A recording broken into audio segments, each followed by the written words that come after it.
Good morning, everyone. It is 10 a.m. and I will call this Board of County Commissioners meeting to order. We'll start with a salute to the flag, and we have President Beth Smith here from the school district to lead us. I pledge allegiance to the flag of the United States of America and to the republic for which it stands, one nation, under God, indivisible, with liberty and justice for all. Thank you very much. We'll now move to roll call. Madam Clerk. Alexis Hill, Chair. Here. Jean Herman, Vice Chair. Here. Commissioner Clark. Present. Commissioner Garcia. Here. Commissioner Andreola. Present. County Manager Eric Brown. Here.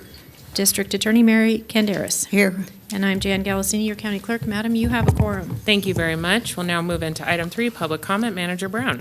Item 3 is public comment. Comment heard under this item will be limited to 3 minutes per person and may pertain to matters both on and off the commission agenda.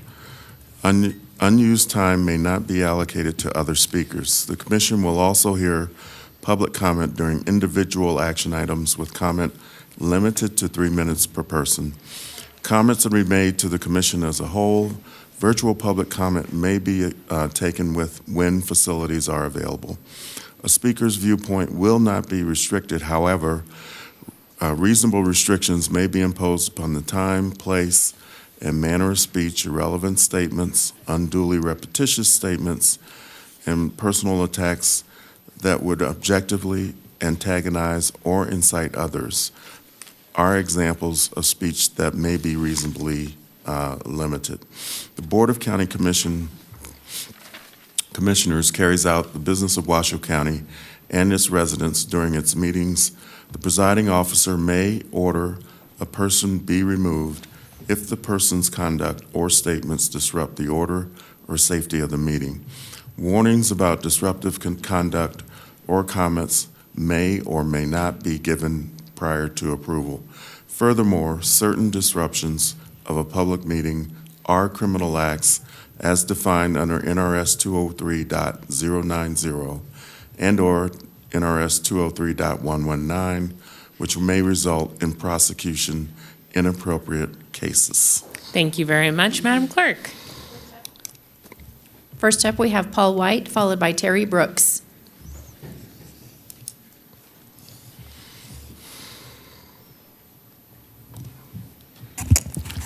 Paul White, Education Crusade.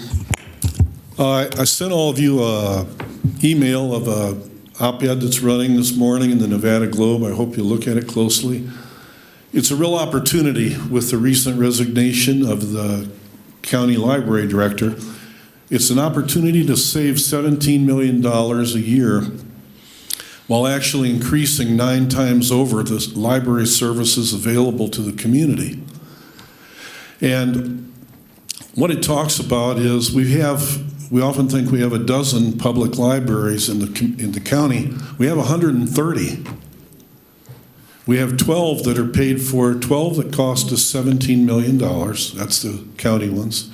We've got 118 that don't cost us anything because they're operated in the 118 schools of the school district, and we already pay for them through our public schools. The op-ed goes on to explain the details how this would work. There's been a real evolution with library use over the past decade plus. Nationwide, visits to libraries have dropped 50%. And we don't keep the stats here, but they'd probably be greater. So what they've changed into is a combination of a homeless drop-in center and like a community rec center. And neither one of them really serves the purposes of what a library was for. But by closing down our county libraries, it would get you out of the library business. It would save you $17 million a year. And you'd be able to offer the community 9 times more access to libraries than they currently have. Thank you. Madam Clerk. Terry Brooks, followed by Nancy Carlson.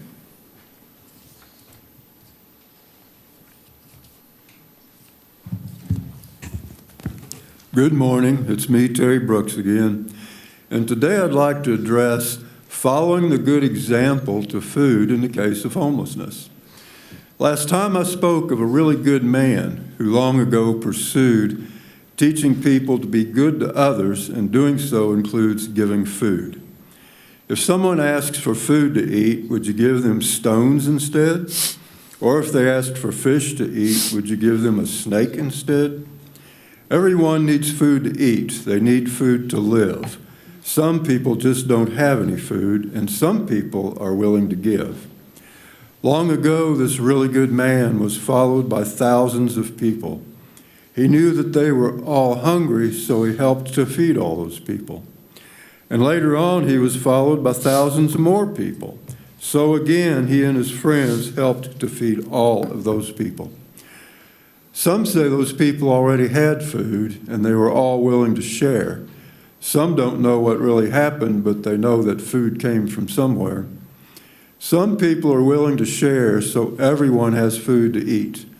But some people are not willing to share because of their own conceit. That really good man said to some people, I was hungry and you gave food to me. I was thirsty and you gave something to drink to me.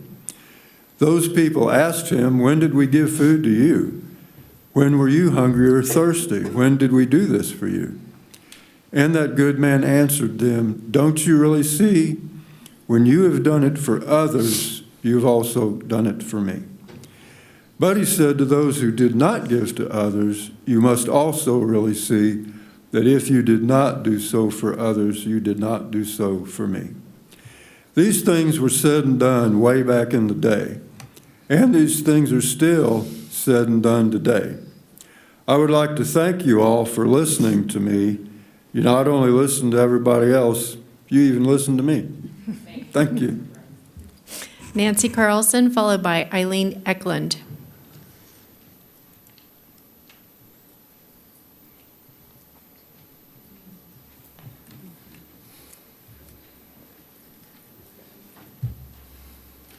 Nancy Carlson, Reno resident. Last November, Washoe County residents voted not to extend a library bond measure passed in 1994 to provide additional funding to our libraries. This results in a loss of $4.5 million for fiscal year 2025 through 2026.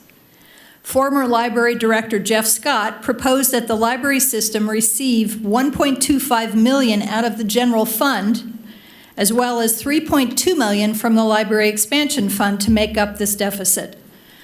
This $3.2 million from the library expansion fund is intended to maintain and upgrade library buildings and should not be used elsewhere. This request by Director Scott was apparently made without the knowledge of the Library Board of Trustees to whom Mr. Scott reported. The library system will receive $12 million from the general fund for this next fiscal year. We have a huge deficit in Washoe County, and when the voters voted against this extension of the library bond, they were sending a message. How about if we put this $4.5 million from that failed bond into the deficit for Washoe County? Many bills in the legislature currently call for us to expand or maintain government bureaucracy and to pay more in taxes.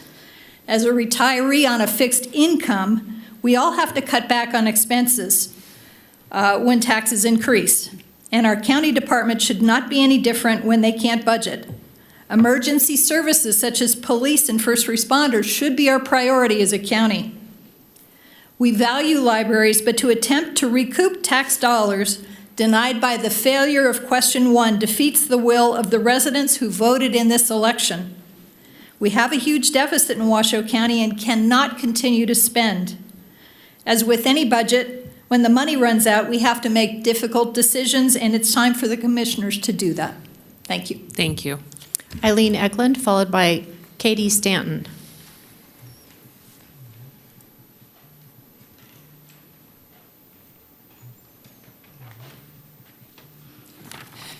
Members of the board, thank you for the opportunity to speak. My name is Eileen Eklund and I live in Sparks.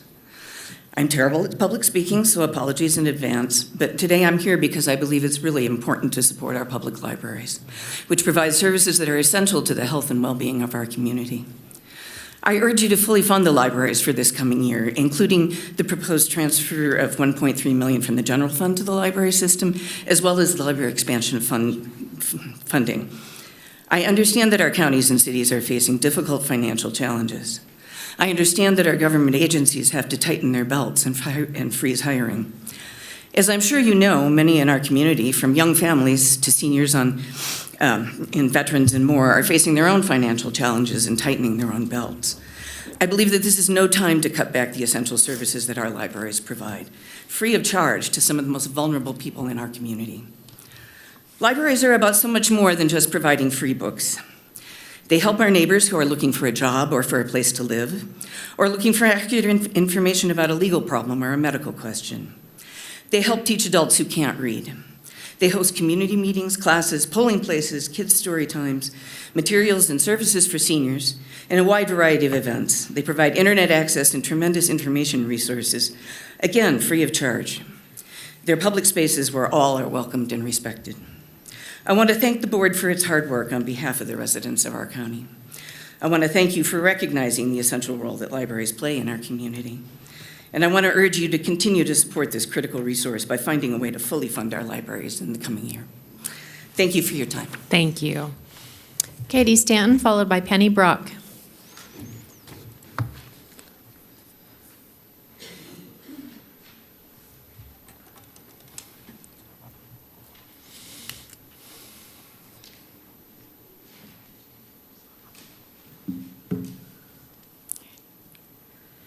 Thank you, everybody. My name is Katie Stanton. I am a Washoe County resident, and I am here speaking in support of the $1.3 million transfer from the general fund to the library.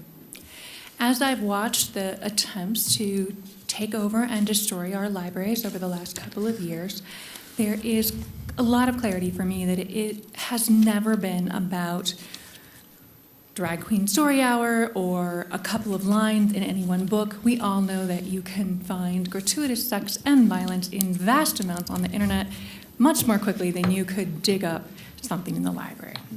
That's never been what the issue is. The issue has always been that libraries stand for something, and we're not happy, or at least some people in our community and country are not happy with what they stand for, and that's what the real issue is. The real issue is that libraries are symbols that stand for the collective human knowledge across centuries and cultures that allow us to learn and grow from each other. Libraries stand for democracy and equality, to free access to information for all. They are a sanctuary of quiet reflection, a place where we go to self-reflect, to grab a book, to think, to learn. They are places of possibility and transformation and connection. You don't have to spend money to go to the library. You are always welcome at the library. But most importantly, land libraries, and that's what's been the issue over the last couple of years, is they stand for resistance to censorship and they stand for resistance to power and control. They stand for intellectual freedom and the right to information. That is what this issue has been. We've been clothing it in something around sex, and that has never been the issue. Libraries embody our cumulative intellectual achievements and aspirations. To shut them down shuts all of this down. We know what this fight is. Like many of us, I grew up at the library. I love Tolkien, and the quote I'm going to read is one I learned at the library, and then one I'm sure that many of my community members who value the library know. It speaks to the time we live in. I wish it need not have happened in my time, said Frodo. So do I, said Gandalf, and so do all of us who live to see such times. But that is not for them to decide. All we have to decide is what to do with the time that is given us. Approve the library transfer because you value the symbols that the library stands for, and because you understand that our democracy depends on it. Thank you. Thank you. Penny Brock, followed by Valerie Wade.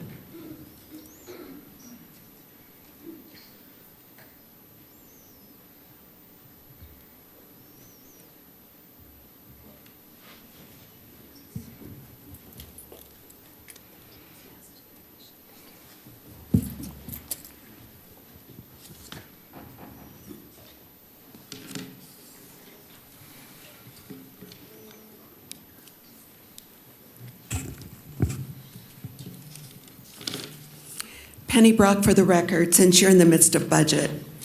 I wondered how you determined our property tax bills.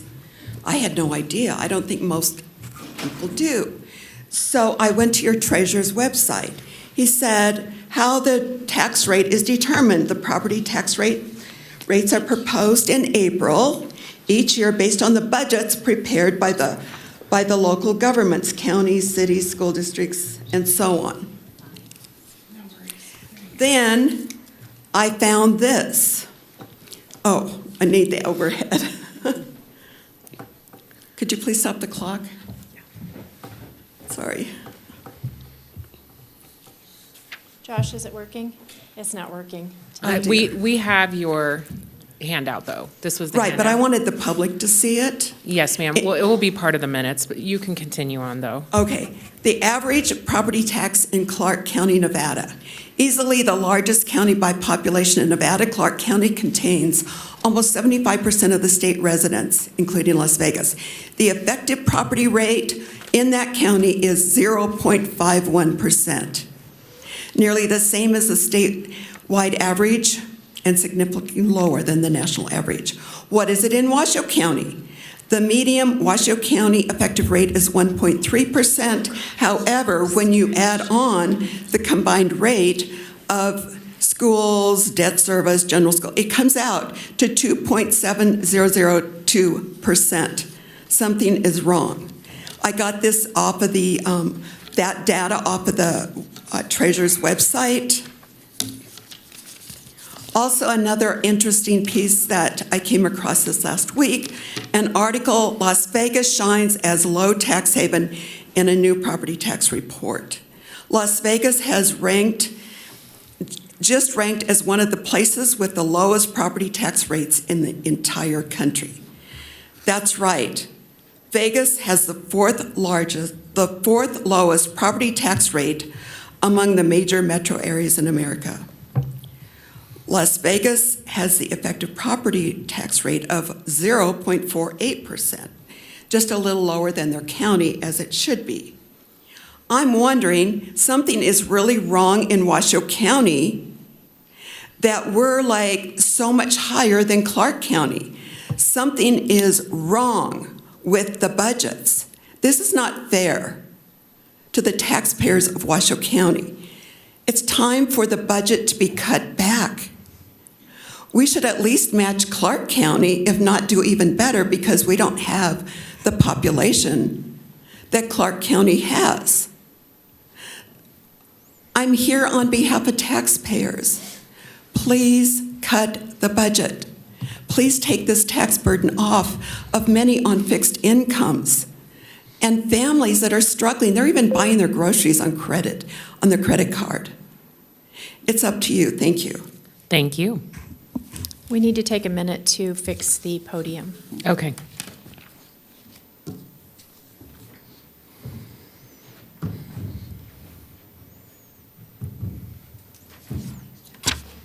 Okay.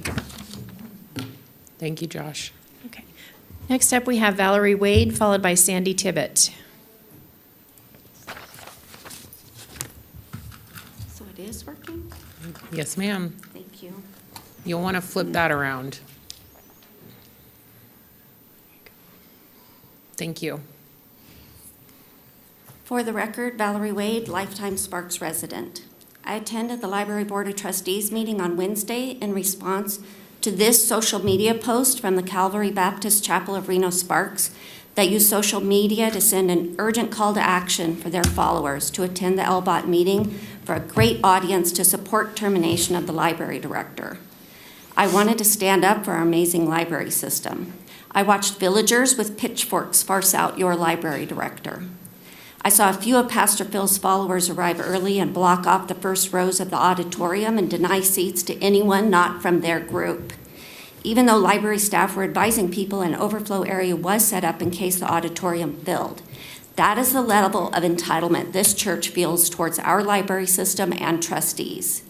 As the room started to fill, older gentlemen from the front rows walked among the audience with laminated signs reading, "Fire Jeff Scott." If you've ever experienced a Klan picnic in the park, that's the energy in the front rows. It was designed to intimidate staff, citizens, and trustees that do not align with him. This group sat through an extensive presentation on the amazing, well-attended programs offered at Spanish Springs Library and somehow managed to still only speak about firing library staff. Their comments, as usual, had a disturbing and prurient hyper-focus on pornography. They were gleeful when they heard they had managed to force a county employee out of a job and outspoken about their intention to steer the hiring process to ensure any new director meets their purity test. There were many, many speakers who addressed the biased and unfair performance evaluation of the director and voiced support for county staff. Like the front rows, it appears some trustees are only interested to follow Pastor Phil's direction to rid public schools and libraries of pornography. They don't have any interest in maintaining our actual library system that includes, in fact, facilities, staffing, resources, and programs. To be clear, pornography in public schools and libraries is not a real thing. You don't work for Pastor Phil, and yet you are focused on library funding to the exclusion of all other departments. Last week, staff here showed you that library and parks together are only 3% of a $1 billion budget. And yet you could not vote for the budget in front of you, in part because you were suspicious of the library. So every department in this organization is on hold waiting for your decision of a $1 billion budget. You are our elected officials. You are not responsible for funding, you are responsible for funding all county services. Vote to approve the proposed budget. You are responsible for the dysfunctional Library Board of Trustees and the few biased, ill-equipped trustees that have no interest in maintaining services to citizens. Please add a county commissioner as a liaison to the LBOT and see for yourself what is going on. You are going to need them for the hiring process for a new director and to work for the new. Thank you. Thank you. Sandy Tibbet, followed by Cindy Martinez. Thanks, Val.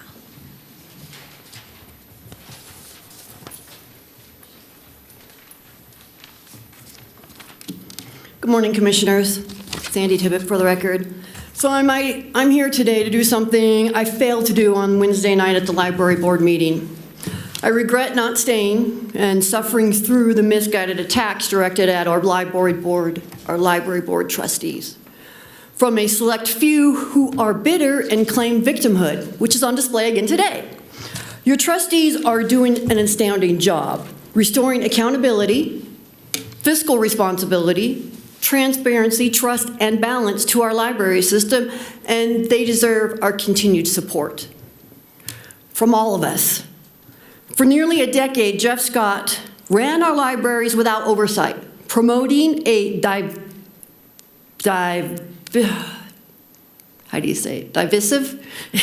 biased culture that favored certain groups and fueled discord. Your trustees are changing the status quo and unfortunately are being met with resistance at every turn. Critics demand more training, yet what the library board really needs is a cooperative director. Scott chose to resign after years of obstructing the board, refusing to collaborate and fostering discrimination through his self-serving agenda. His combative stance was his downfall, not a board conspiracy. Our trustees held Jeff Scott accountable, ensuring library services everyone with neutrality, not just a select few. This has sparked intense resentment among local critics, which erupted at the April 16th meeting. The divisive, whatever the rhetoric, branding us as hateful is disheartening, echoing the self-serving tactics of a flawed leader. In my opinion, Jeff's resignation was a blessing. Our community deserves a library system that unites us, and this board is striving to make that happen. The trustees don't need more training. They need our respect for asking tough questions and our support to continue rebuilding trust and balance to our library system. I urge our community to give them the grace to do their job, but suspect these pleas will fall on deaf ears. I want to commend Andrew Morin. He's a library staff member who feared his job loss due to Jeff Scott's misleading propaganda to secure commissioner funding. Instead of attacking the trustees, Andrew offered his support, and it was a breath of fresh air.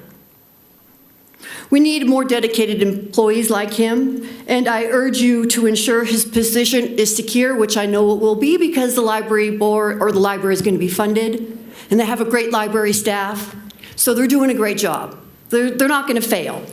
Commissioners, I thank you for appointing strong trustees who are doing their job, their best to heal our library system. Please stand by them as they restore fairness and trust for all. Thank you. Thank you. Cindy Martinez, followed by DeAndre Burleson.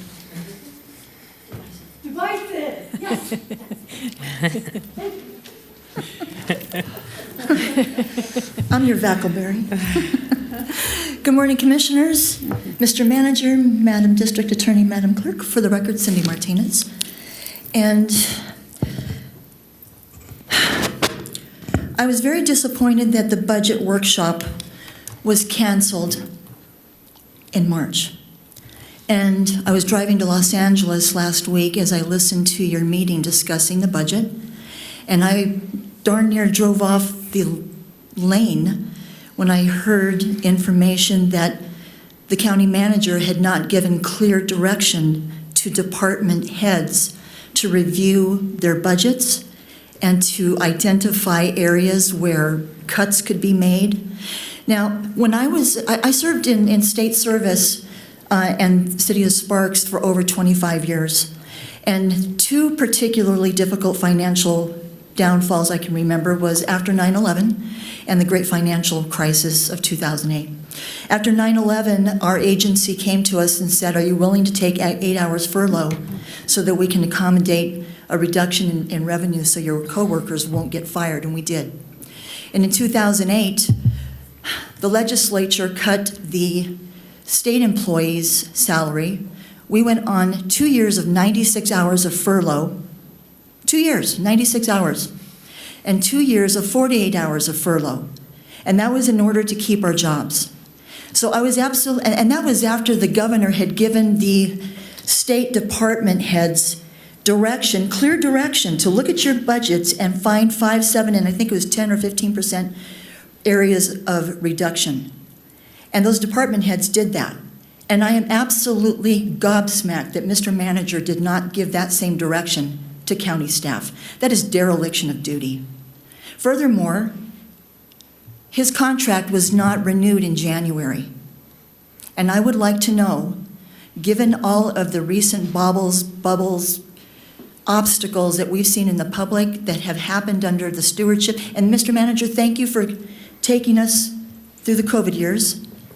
Your service is appreciated. However, I think that you're no longer up to the task. It is time for you to go, sir. And I would like to know why you have not. Feels a little personal on some of these statements, so let's try to keep it. It's my personal opinion. It's a legitimate First Amendment protected opinion. Okay. Thank you. And I respectfully ask this board to exercise its responsibility and its right to execute the termination clause that's in his contract. Every day that he's here not attending to the matter of financial and fiduciary responsibility is a waste of taxpayer funds. DeAndre Burleson, followed by Trista Gomez.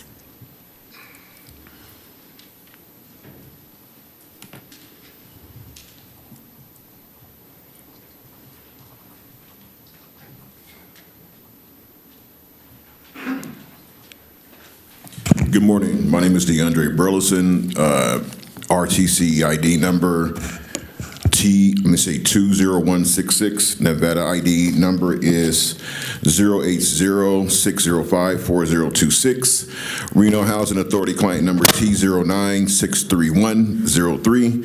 I am here before the board once again in regards to my Reno Housing Authority, which is client number T09-63103. I am currently with the Reno Municipal Court with a case manager in regards to this and some other matters.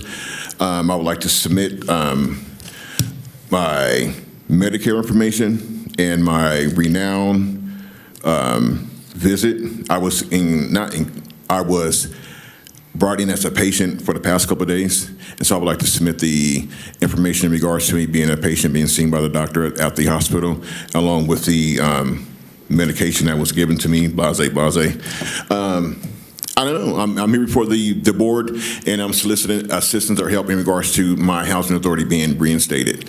I have not got anything solidified or anything concrete in regards to any information. So the frustration was from yesterday. I called the housing authority system while I was here, and she gave me a song and a dance. Meaning, leave a message here, I'm gonna send you to the voicemail here, I'm gonna do this, I'm gonna do that. So that's pretty much what happened yesterday in regards to the productivity of However, I would like to submit these papers, which consist of Medicare, Renown, the medication that was prescribed for me, Reno Municipal Motel 6 Livestock, and some other filing papers that I have with the municipal court. So I think that's it. So I guess I'll be a regular fixture or a regular person until I get some kind of resolve. Yes, thank you, Mr. Burleson. So it's my understanding our team has been working with you to get a caseworker. Is that true? Yes. Okay. And I think his how's name that was going? Chris Tolbert. Chris. Okay. And so I think that I think that is going to be the best person that you work with. Okay. On that to obtain the housing piece. But I'm eligible to come in and talk public comment if I. Of course. Okay. I just wanted to make sure that you knew that I was following up on your case, and Okay. we want to. And she also gave me a lady named Jennifer Perez from Reno Municipal Court, and this is the other one, I guess, Chris Great. Toltz. Good. Okay. Good. That's it? Yes, sir. All Good right. luck with everything, but Thank you. we'll continue to try But to. I'm eligible to come in and. You absolutely All can right. chat with us. I Okay. just wanted to let you know we're following up on your case. Thank you. Thank you. Trista Gomez, followed by Alan Munson.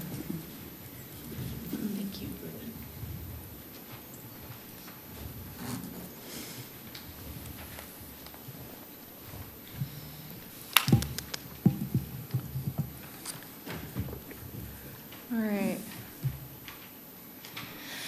Trista Gomez. I'm going to work off this slide a couple times, and so I will use it today, right now, and then a little bit later also. And I wanted to go over a couple of things because you're going to raise our taxes, and before you raise our taxes, I just wanted to go over a couple things. You guys are looking at two tax increases, SB 319, which is an assessment that acts like a tax, regionalization, and there's been plenty of comments, lots of comments around the fact that there are other options to this very expensive assessment. It's in the legislature now, but what we're wondering is the regionalization plan, is the study being done by the same entities that will benefit? Are current fire funds being diverted to the municipalities? And what's the estimate per household cost of this? And can we change the legislation and do an amendment to having oversight from the BCC instead of a blank check so the commission has to approve these funds? I think that would at least be prudent. You have the AJR 1, that's the property tax. That'll be a much longer process. And I just want to remind you that the taxpayers do not get these benefits. So, right, PERS employees are guaranteed at 80% of the highest 3 years. I was in PERS for a little while. I know that what we do is you try to beef up your top 3 years so you get a higher PERS. PERS are now 58 cents and 38 cents per dollar per employee, and taxpayers are paying that, and we don't get those kinds of accommodations, right? We don't get the option of just, raising taxes so that we can have a secure retirement. I'm not against it, but to raise those taxes to that level is, and have taxpayers on the hook for it, is a lot to ask of taxpayers. I just want to talk for a minute, too, about the library. Because I know some people, here and there, and they talk about the fact that they understand that the budget is in a crisis. They understand that you can call it a crisis, a deficit, whatever you want to call it. We are short.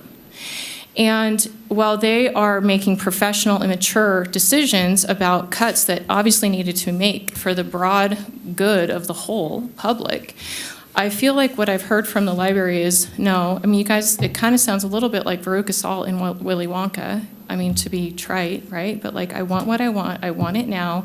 That's what I want. I'm not going to make any cuts. I don't want to make any accommodations. I don't want to do anything different. I want all the money. That money was for capital expenses. It was were produced, you're going to use the money for capital expenses for the North Valley libraries to sustain employee levels, I would reconsider that. There are things to do to make this work, and restructuring would be a very good idea, and I'll be back. Thank you. Alan Munson.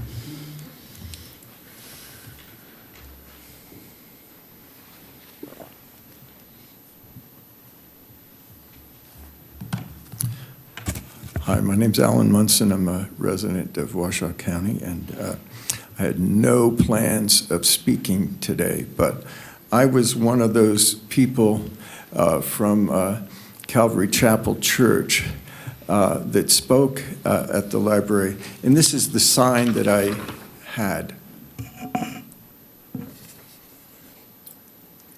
Okay? It says that we love the libraries. And when I got up to speak at that meeting, I talked about that I was hoping that the new leader of the libraries would be someone who we could speak with before this person was hired, that would allow for different opinions, and that we could become more unified.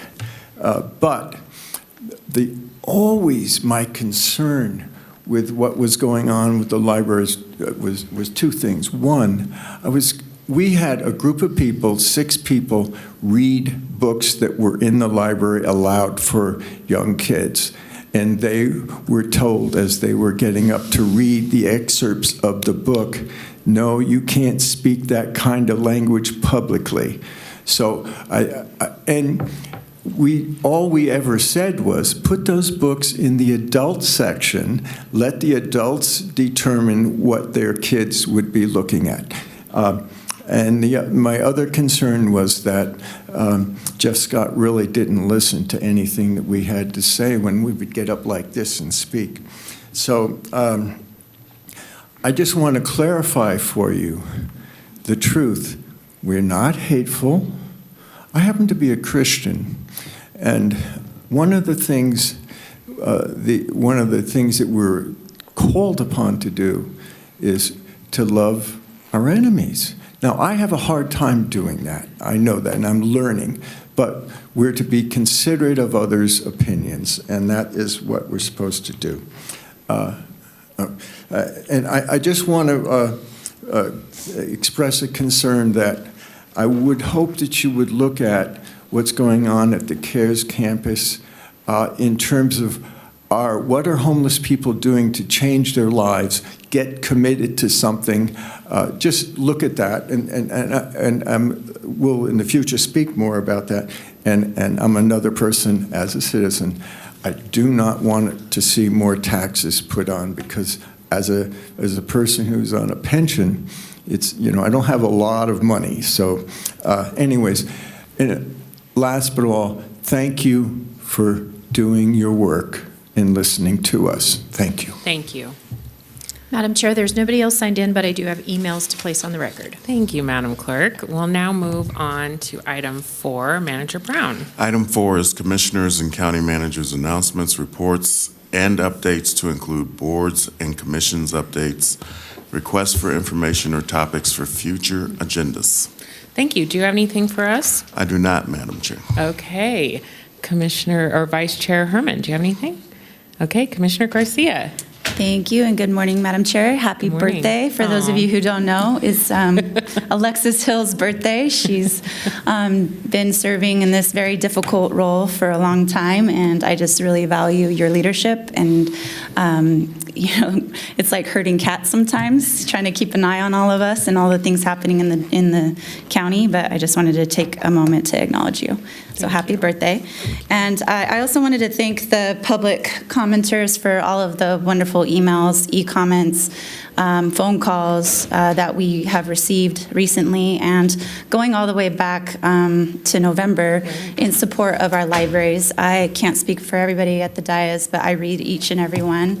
I value each and every one, even if I don't agree with what is said in those. I appreciate you all coming here today to voice your opinions and your passion for the topics that you see as being essential services. And I believe our libraries, very much like our schools, are essentially essential services. I believe that they are the connective tissue of our community that bring together people and knowledge and resources under one roof. But unlike schools, it's open to everybody. You can be a senior citizen, you can be a veteran, you can be somebody who's unhoused. Those doors are open to you, as they should. It's one of the only places in Washoe County where we have so many different touch points with a variety of people in our community, and I value it very much. So I just wanted to thank you and applaud everybody who spoke up today and who has spoken up for many, many months. We've received hundreds and hundreds of emails, so thank you.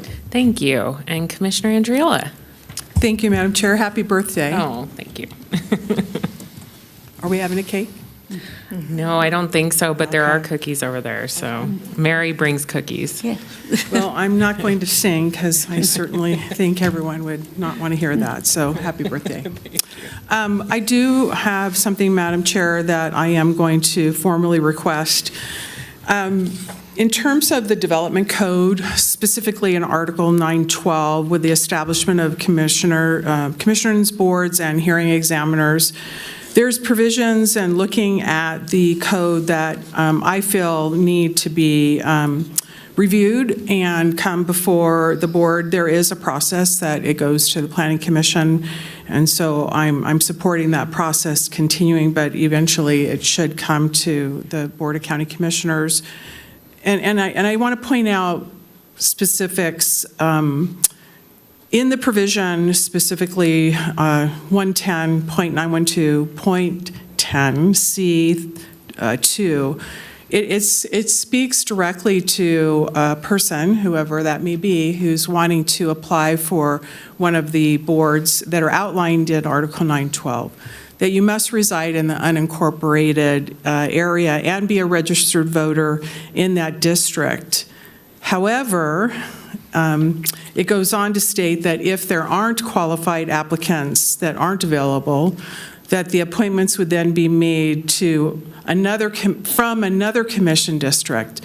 And what I find to be in need of review is that, as an example, there were two positions that were open, two board positions that were open. And I appreciate even the county manager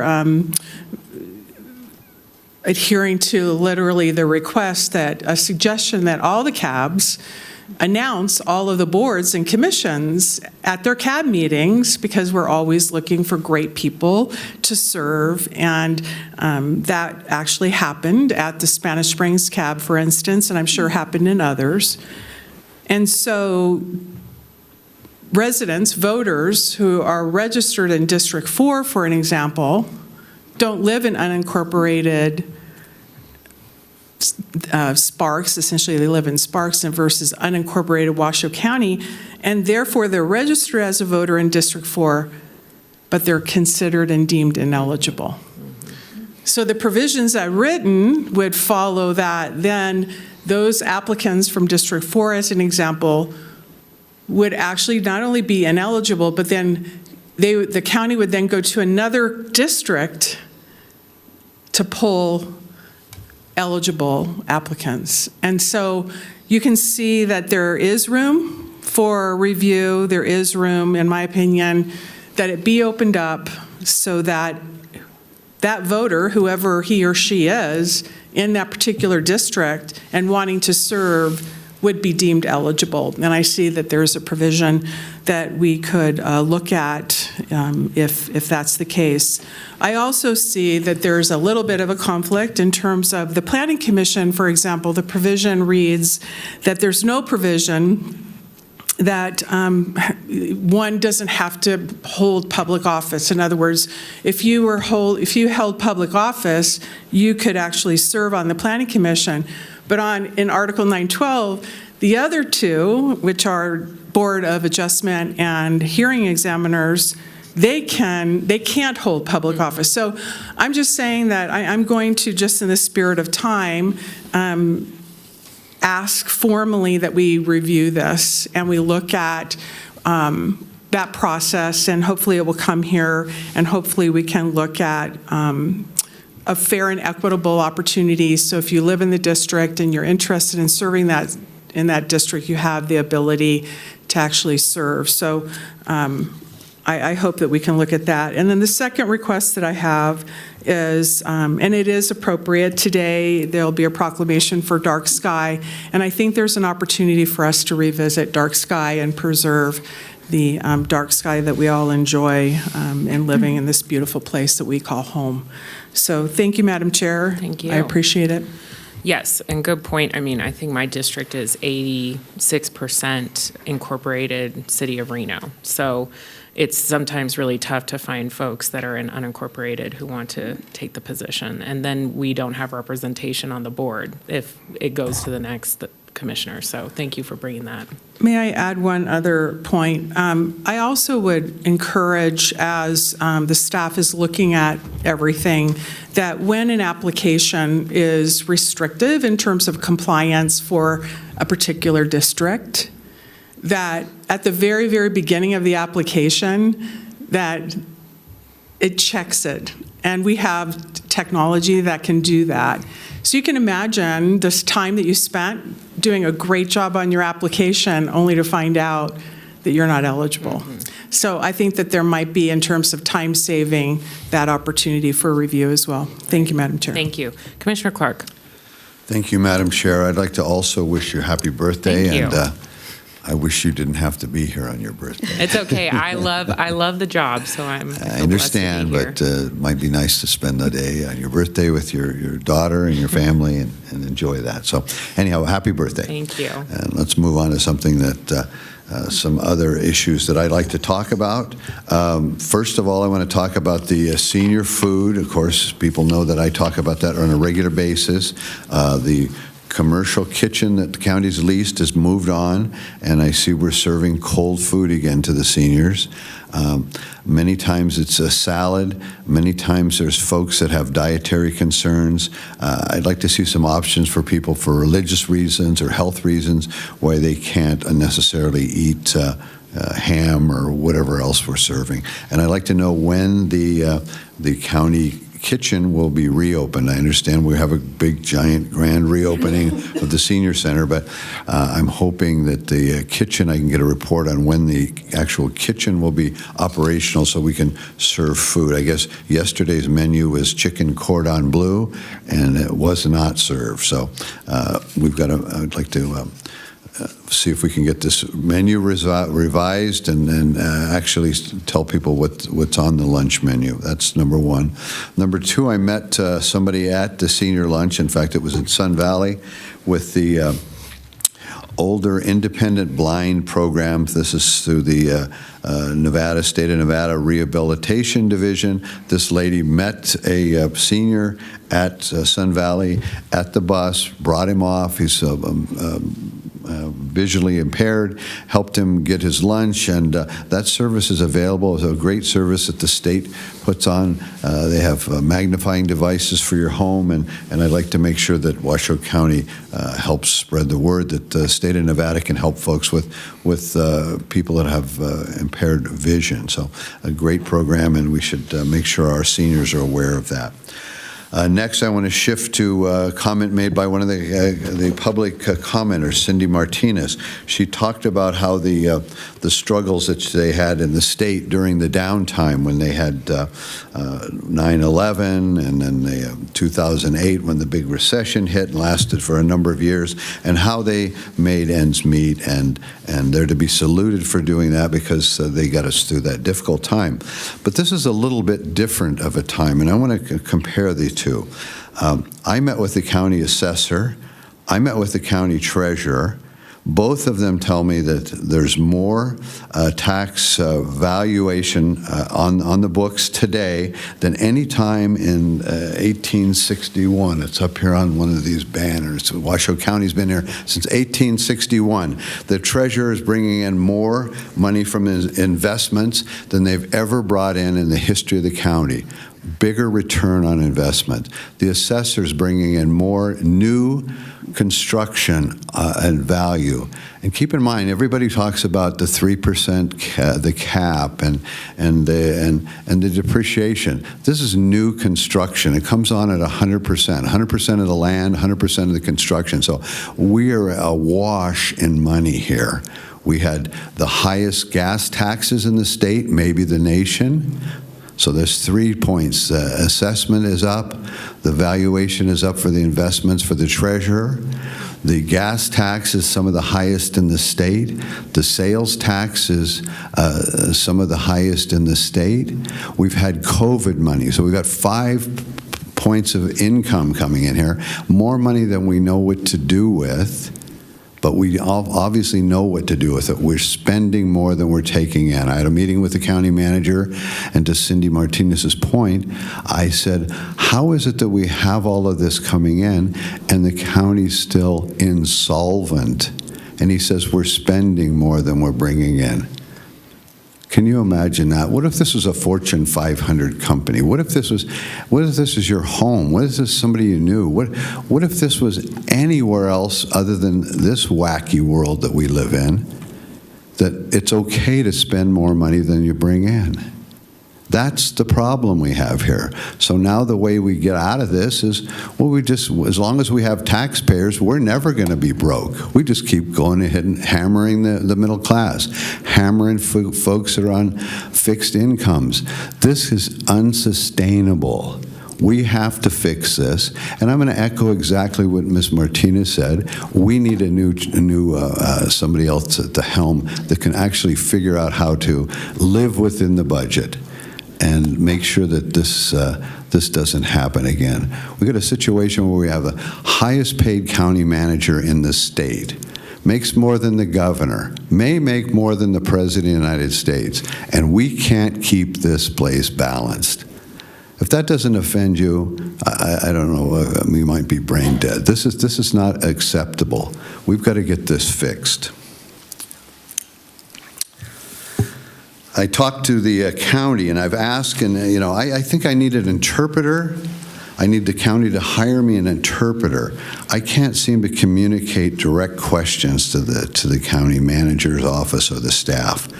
I need I need somebody that can help me out with this. Thesaurus, I might need a thesaurus.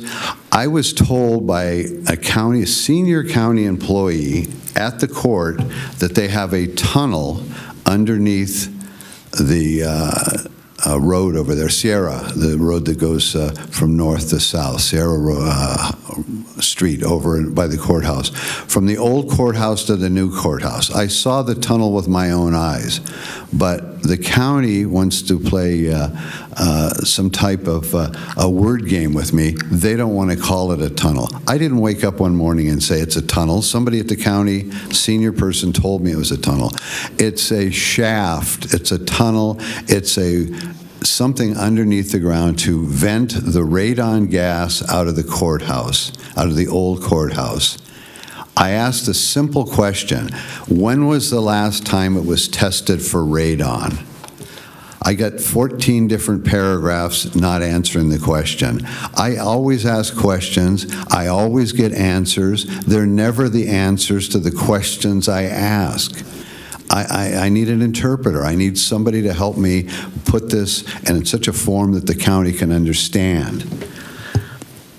The question is, and I'm a real estate broker for 48 years, and if I sell a house and somebody wants a radon test in the house before they close escrow, they get a radon test and they get to read a report. So I've asked and asked and asked about this. I get a phone call the other day. They want to give me another tour of the courthouse. I've already seen the courthouse. I just want to report. Is the county trying to hide something? I want to get a radon report because employees of the county work in the courthouse. The public's in the courthouse. Sheriff's deputies are in the courthouse. Inmates are in the courthouse. Workers are in the courthouse. I would like to get a radon report. Can I get that done? How many ways do I have to say that? Do I need an illustrator to come in and draw up a picture of this?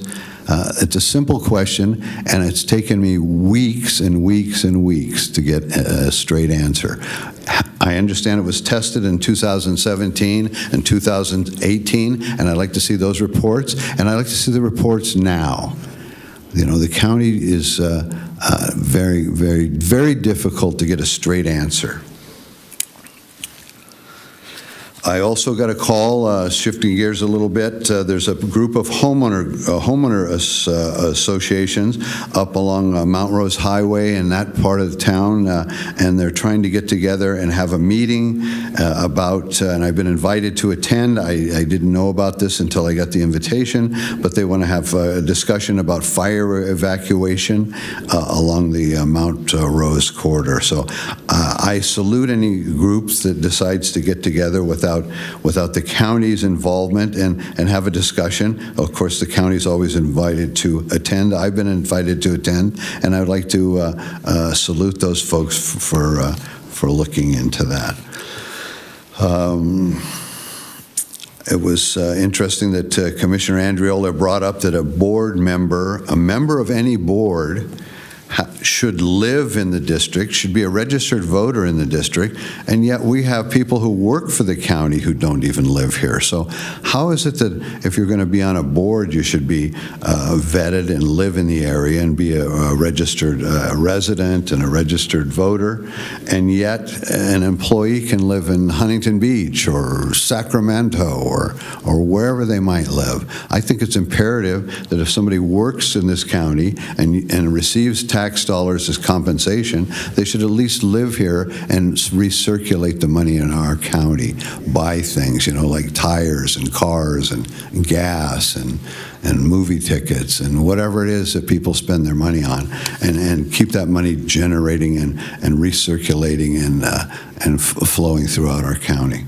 So those are my comments for now. I'll have some others in the future for other items on the agenda. Thank you. Thank you, Commissioner And Clark. happy birthday. Thank you. I appreciate it. All right. With that, if there's no other commissioner comments, we will now move on to our proclamations, and Commissioner Garcia is going to kick off our first proclamation, 5A1, for the month of April as Teacher Appreciation Month. And we have some special guests here to join. Thank you for being here today. I'm going to have you stand right here and you stand right here, and I would love it if you ladies who I work with in public service would do me the honor of helping me read this. So I'll kick things off. So, teachers play a fundamental role in shaping the future by educating and inspiring students to achieve their highest potential, and whereas teachers dedicate their time, energy, and expertise to fostering a love of learning, critical thinking, and personal growth among students of all backgrounds and abilities. And whereas teachers often go above and beyond their professional duties, serving as mentors, counselors, and role models who provide guidance and encouragement beyond the classroom. And whereas the impact of dedicated teachers extends far beyond a single school year, influencing students for a lifetime and strengthening the entire community. And whereas teachers have demonstrated an extraordinary resilience and adaptability, particularly in the faces of challenges such as technological advances, shifting educational standards, and unprecedented circumstances affecting the learning environment. And whereas it is fitting that we recognize and express our deepest gratitude for the contributions of teachers in our community and beyond. And whereas the Washoe County Board of County Commissioners honors and appreciates teachers for their invaluable role in shaping our community's future, supports efforts to promote educational excellence, and encourages residents to show gratitude for their dedication and impact. Now, therefore, the Board of County Commissioners does hereby proclaim the month of April as Teacher Appreciation Month. So let's yes, let's applaud our teachers. And I'd love to hear from our trustees and Washoe County Education Association rep, too. Thank you so much. Beth Smith, President of the Washoe County School District. So Chair Hill, so happy birthday, and all the commissioners. This is truly a wonderful day. Thank you so much for helping to usher in the excitement and the celebration the first full week of May for Educator Appreciation Week. In the Washoe County School District, we are very, very lucky to have nearly 10,000 amazing team members, over 3,000 of which are our certified educators. 99% teach in their area of licensure, and more than 70% have their master's, doctorates, or multiple of that. There is no profession on this world, in this planet, more important than those of educators. Everything we are, every profession you have along the way has been touched by the professionalism and commitment of a teacher. They do so much, and we are incredibly lucky to have such an amazing team. I would also be remiss to not also point out that our goal in raising up our children, the Washoe County School District is very honored to be responsible for the health, happiness, and safety of our children while they're at school.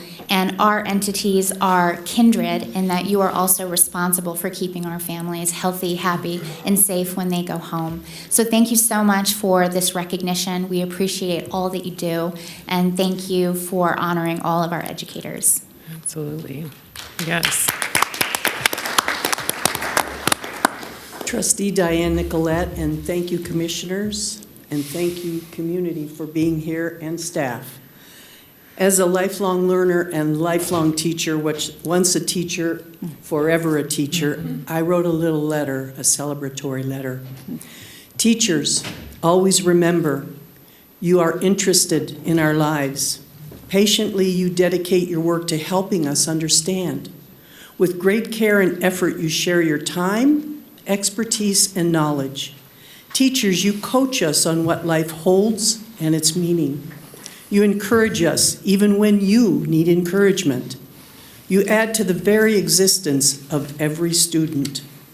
Teachers, you touch lives in ways that leaves an enduring mark on our minds, hearts, and existence. Through tough times, moments of joy and feelings of uncertainty, you, teacher, were with me to celebrate, console, and champion. Your trust gave me courage. Your teacher look helped me check my behavior.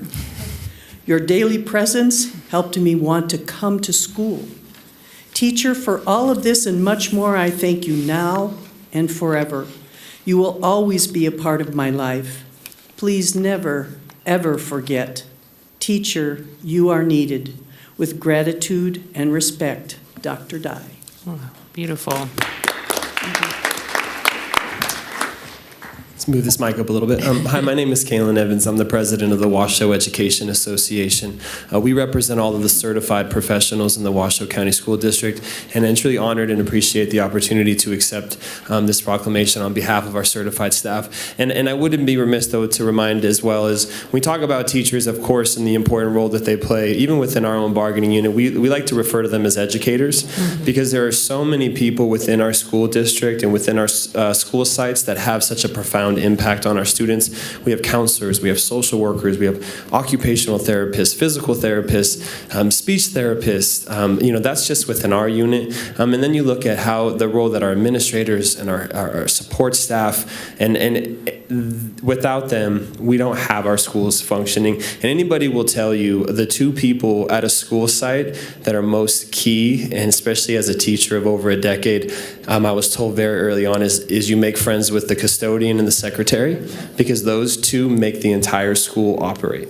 And so I just wanted to, on behalf of all of the amazing professionals in the Washoe County District School District, say thank you to all of you in the community for being here. Absolutely. Thank you so much. It's a joy to work with all of you. And as someone who's dyslexic and always struggled with school, teachers saved my life. So we really appreciate these educators. Thank you, Commissioner Garcia. Is that in the form of a motion? All right, looking for a second. Thank you, Vice Chair Herman. And Madam Clerk, is there any public comment on that? On this item, there is Yes. not. Thank you very much. We have a motion and a second. All those in favor, please say aye. Aye. Any opposed, please say nay. And that motion passes unanimously.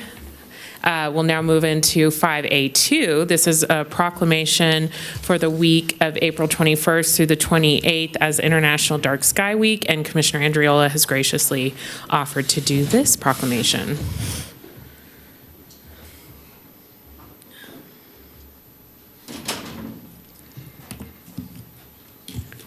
Thank you, Madam Chair. On behalf of the Board of County Commissioners, proclamation. Whereas a dark sky sanctuary is public or private land that has an exceptional or distinguished quality of starry nights in a nocturnal environment that is protected for its scientific, natural, or educational value, its cultural heritage, and/or public enjoyment, and whereas the opportunity to experience a naturally dark, star-filled night sky inspires wonder, fosters interest in science and nature, especially among youth and visitors, and supports the growing astrotourism and economy as travelers seek out rare, naturally dark destinations.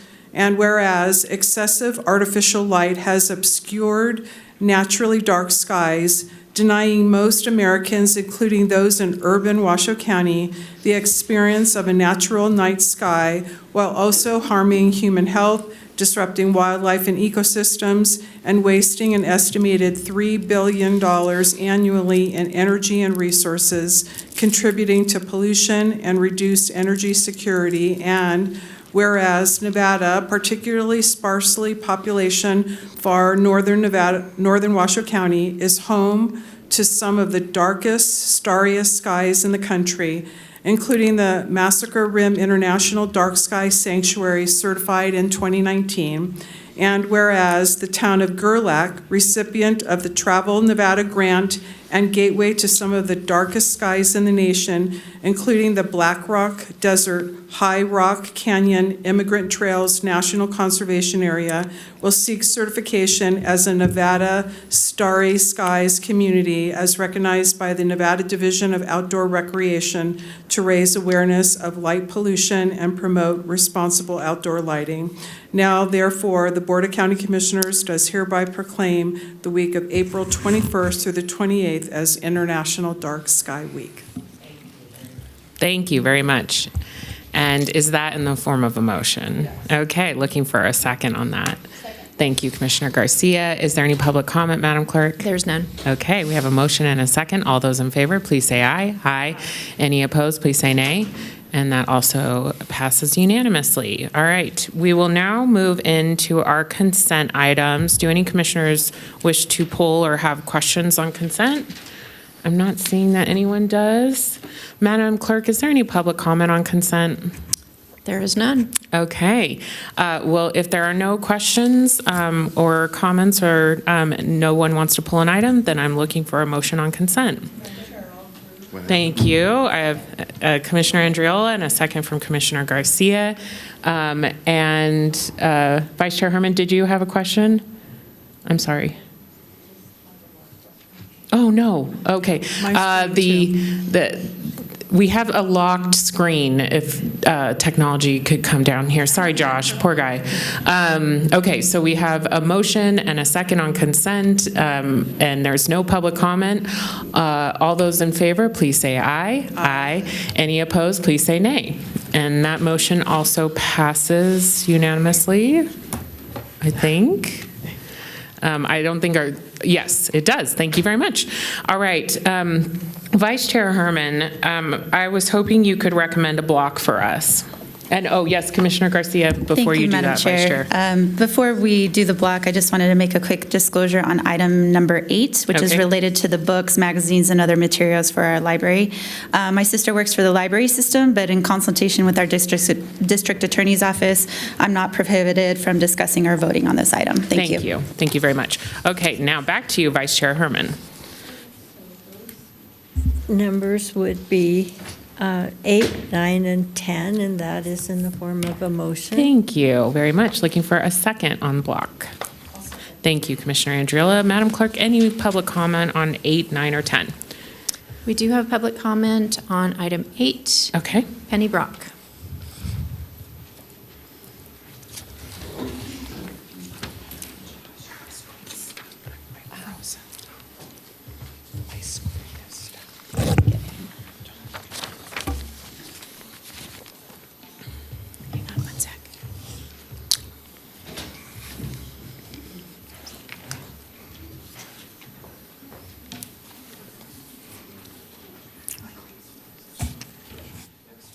Penny Brock for the record.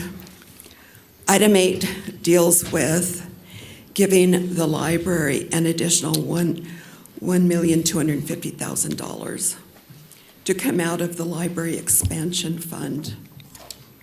I don't understand this. We see from the fiscal year 24 report that for supplies for this fiscal year, $1,966,389 already came out. We don't know what that's for. I checked the Nevada or the Washoe checkbook. I couldn't find anything, so we don't know what that's for. The other thing is, you want to give the library, they're going to get $12 million out of the general fund already.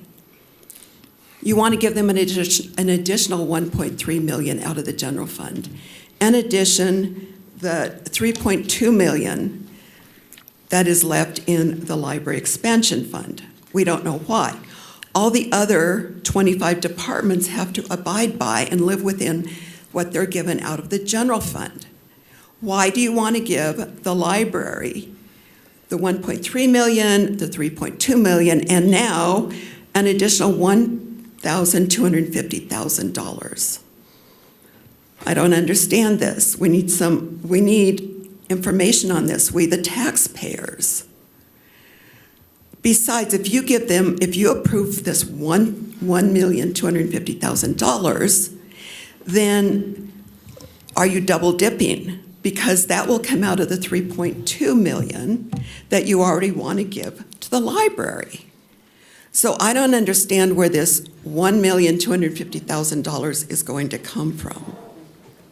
If you give them this, the library will be close to getting $20 million in the next fiscal year.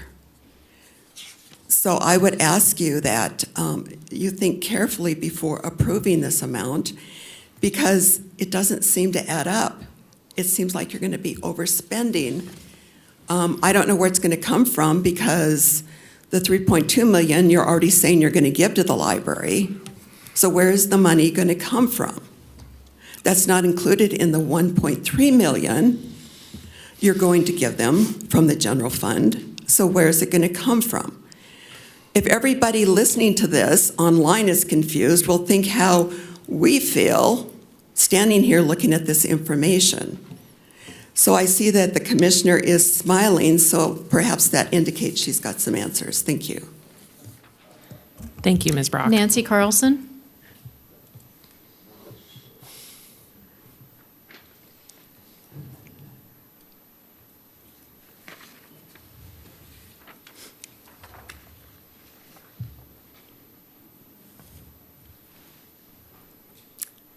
Hello, Nancy Carlson, Reno resident, and just another comment about the budget. Those of us looking to trim funds from the library budget are not angry. We don't carry pitchforks. I believe that the library meeting that was conducted last week was reasonable and calm, and was a result of requests to the library director that were not listened to. We do value our libraries, nobody more than me. I use ebooks every day. But to attempt to recoup our tax dollars when this budget measure failed defeats the will of the residents. We all have to live within our budgets, and there's no reason the library system can't find ways to trim a budget that they were not guaranteed. Thank you. Thank you very much. There's nobody else signed in for this item. I do see that Commissioner Clark wants to speak. Thank you very much, Madam Clerk. Commissioner Clark. Thank you, Madam Chair. I had the same questions that some of the public commenters have had, so I'd like to know, is this an existing budget item, or is this new to the budget? We do have some library reps here, so thank you so much for coming to the meeting, and I think we can get that cleared up. And I'm so sorry to our presenters. I just skipped over item 6. I promise I'm coming back to you. I really do apologize. Go ahead. Good morning. Debbie Steers, Collection Development Manager for Washoe County Library. These represent funds that were allocated by you, the Board of County Commissioners, for this current fiscal year. Out of the general fund, that allocation was $54,720. The remaining $1.35 million was out of the expansion fund.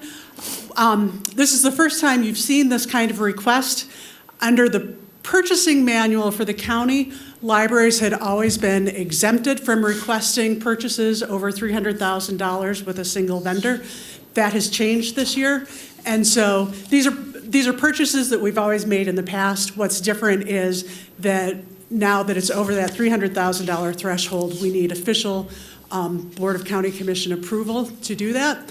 I did go into the office early this morning to be able to talk about what kind of impact the spending has.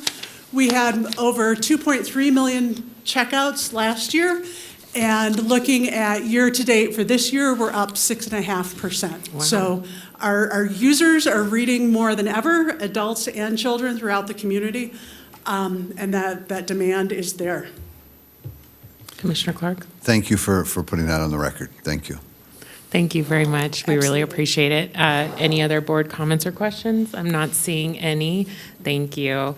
Okay, we have a motion on our block and a second. We've taken public comment. Any other questions or comments from the board? Commissioner Clark? Yes, I also have some questions about number 10. Okay, what are your questions? Well,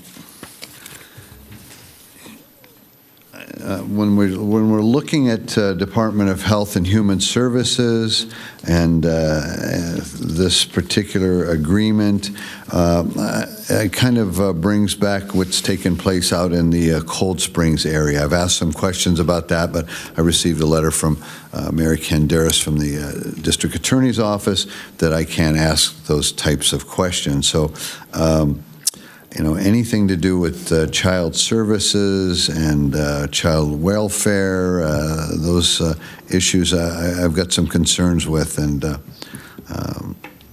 that's just what I wanted to get on the record. Thank you.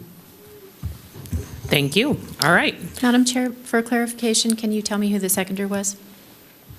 That is a great question. We had Vice Chair Herman gave the motion. Who did y'all do a second, or do we do it a second? I made it up. May I have a second? I'll second. Thank you, Commissioner Garcia. All right. Thank you, Madam Clerk. All right, we've taken public comment. We've taken commissioner comments. We have a motion and a second. All those in favor with the block, say aye. Aye. Any opposed, please say nay. And Vice Chair Herman said nay, I heard. So the motion passes 4-1 with Vice Chair Herman in the negative. Okay, we will now move on to our presentations, and we will be moving to 6A1, Manager Brown. 6A1 is a joint presentation and update by the Truckee Meadows Fire Protection District, Reno Fire Department, and Sparks Fire Department on current and future regional fire collaboration efforts. Thank you very much. Welcome. Good morning, Madam Chair, Madam Vice Chair, Commissioners. Happy birthday. Oh, thank you. Dale Way, Interim Fire Chief and CEO of the Truckee Meadows Fire Protection District. I'm here to provide an update after the February 6th joint meeting. And also with me are Reno Fire Chief David Cochran and Sparks Fire Chief Walt White. And we will be doing this at their councils as well. We're the first.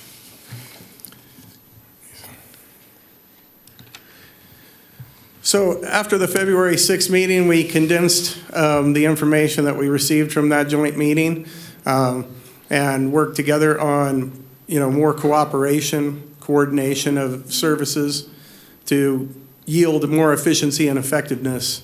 And one of the biggest takeaways I think that we had was to focus on regionalization of dispatch in this region. And obviously, we are still pursuing or continuing the look at enhanced regional fire operations.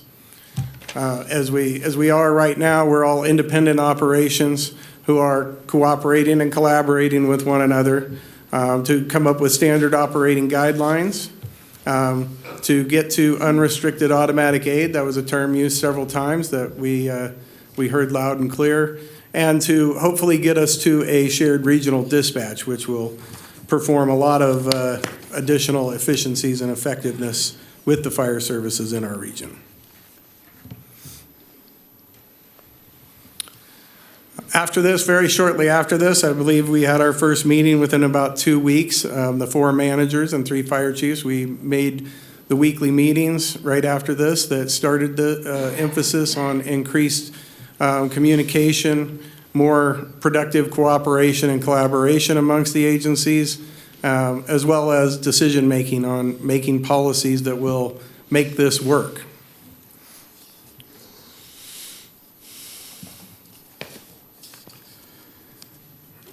Some of the key milestones that we've had since the February 6th meeting is define the scope of regionalization. We were throwing around terms regularly of regionalization, consolidation, et cetera.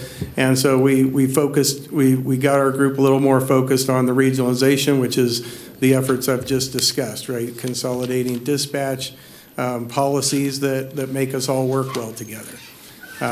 And agreed upon transparent updates, which is what we're doing right now, to come out and show all the boards and commissions that we are working together to accomplish what we set forth in that joint meeting.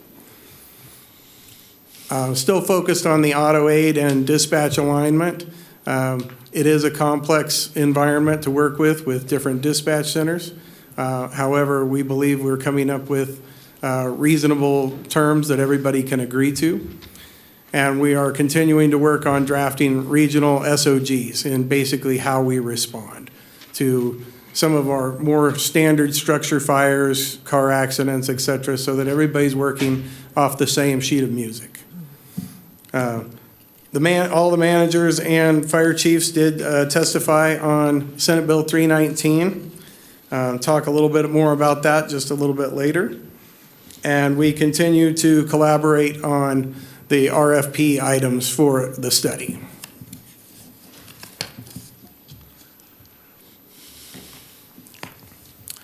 From our working group, we've established certain operational priorities.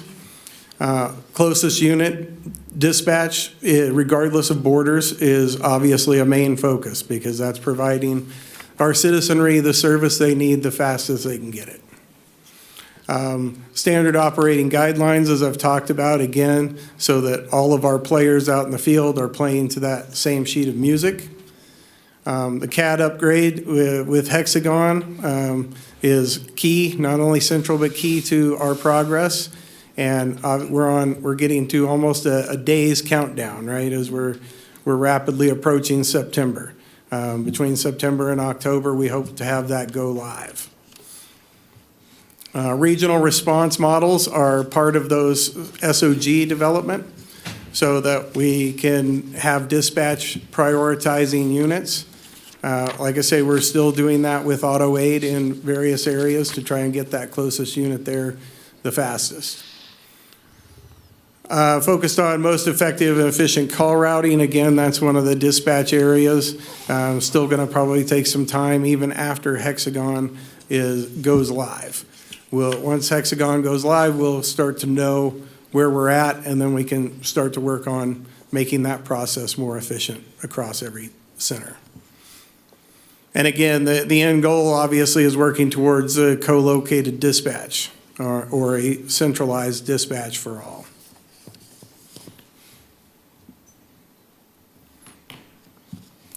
There is the operational chief subgroup, and that's the one that's focused on creating those unified policies and joint training, which is another thing that goes along with it, right? We can't just give the policy. We have to make sure that the people are given the proper training and know how they're expected to respond with one another. Developing emergency response models for the auto aid, again, based on the areas that we have that in right now. We've refined that pretty well. And determining response strings to achieve recommended NFPA standards for total personnel on scene. Because there are different agencies have different number of personnel on different apparatus. So in trying to accommodate everyone, we're looking at that from the NFPA recommendations of on-scene number of personnel.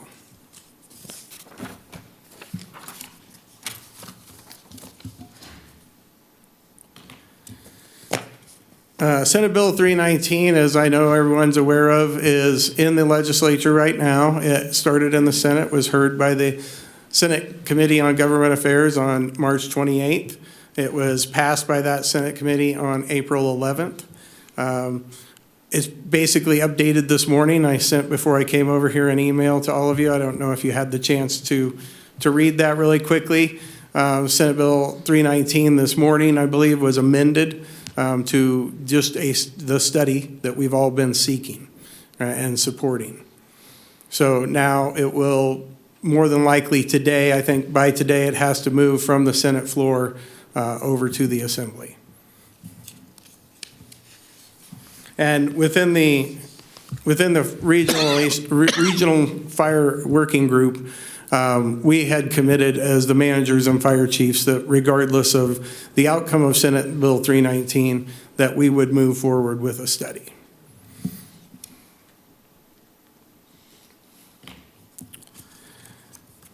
Our next steps are the continued operational regionalization of response, because that's obviously the most important thing to our citizens and how we get there. Again, that's closest unit. We believe it's time to start engaging the labor groups with our discussions and start to define the scope of the study and business plan amongst ourselves to bring to everybody, and to start to finalize that RFP for the study and the business plan. And we will continue to monitor SB 319 through the legislature and report back. And with that, I'll take any questions there might be. Thank you very much, Chief. I will go to Vice Chair Herman. I want to thank you for all your hard work. It's going to continue here from the looks of things, and I just am grateful that we're doing this with complete wisdom and knowledge of the past and what the future holds for us, and to guarantee the people of this county that they will have the best, period. Thank you. Thank you. Thank you. Commissioner Garcia. Thank you so much, Madam Chair. I appreciate all your timely updates, whether they come in right before a meeting or via text. Just keep up the great communication with us. I think it's really helpful.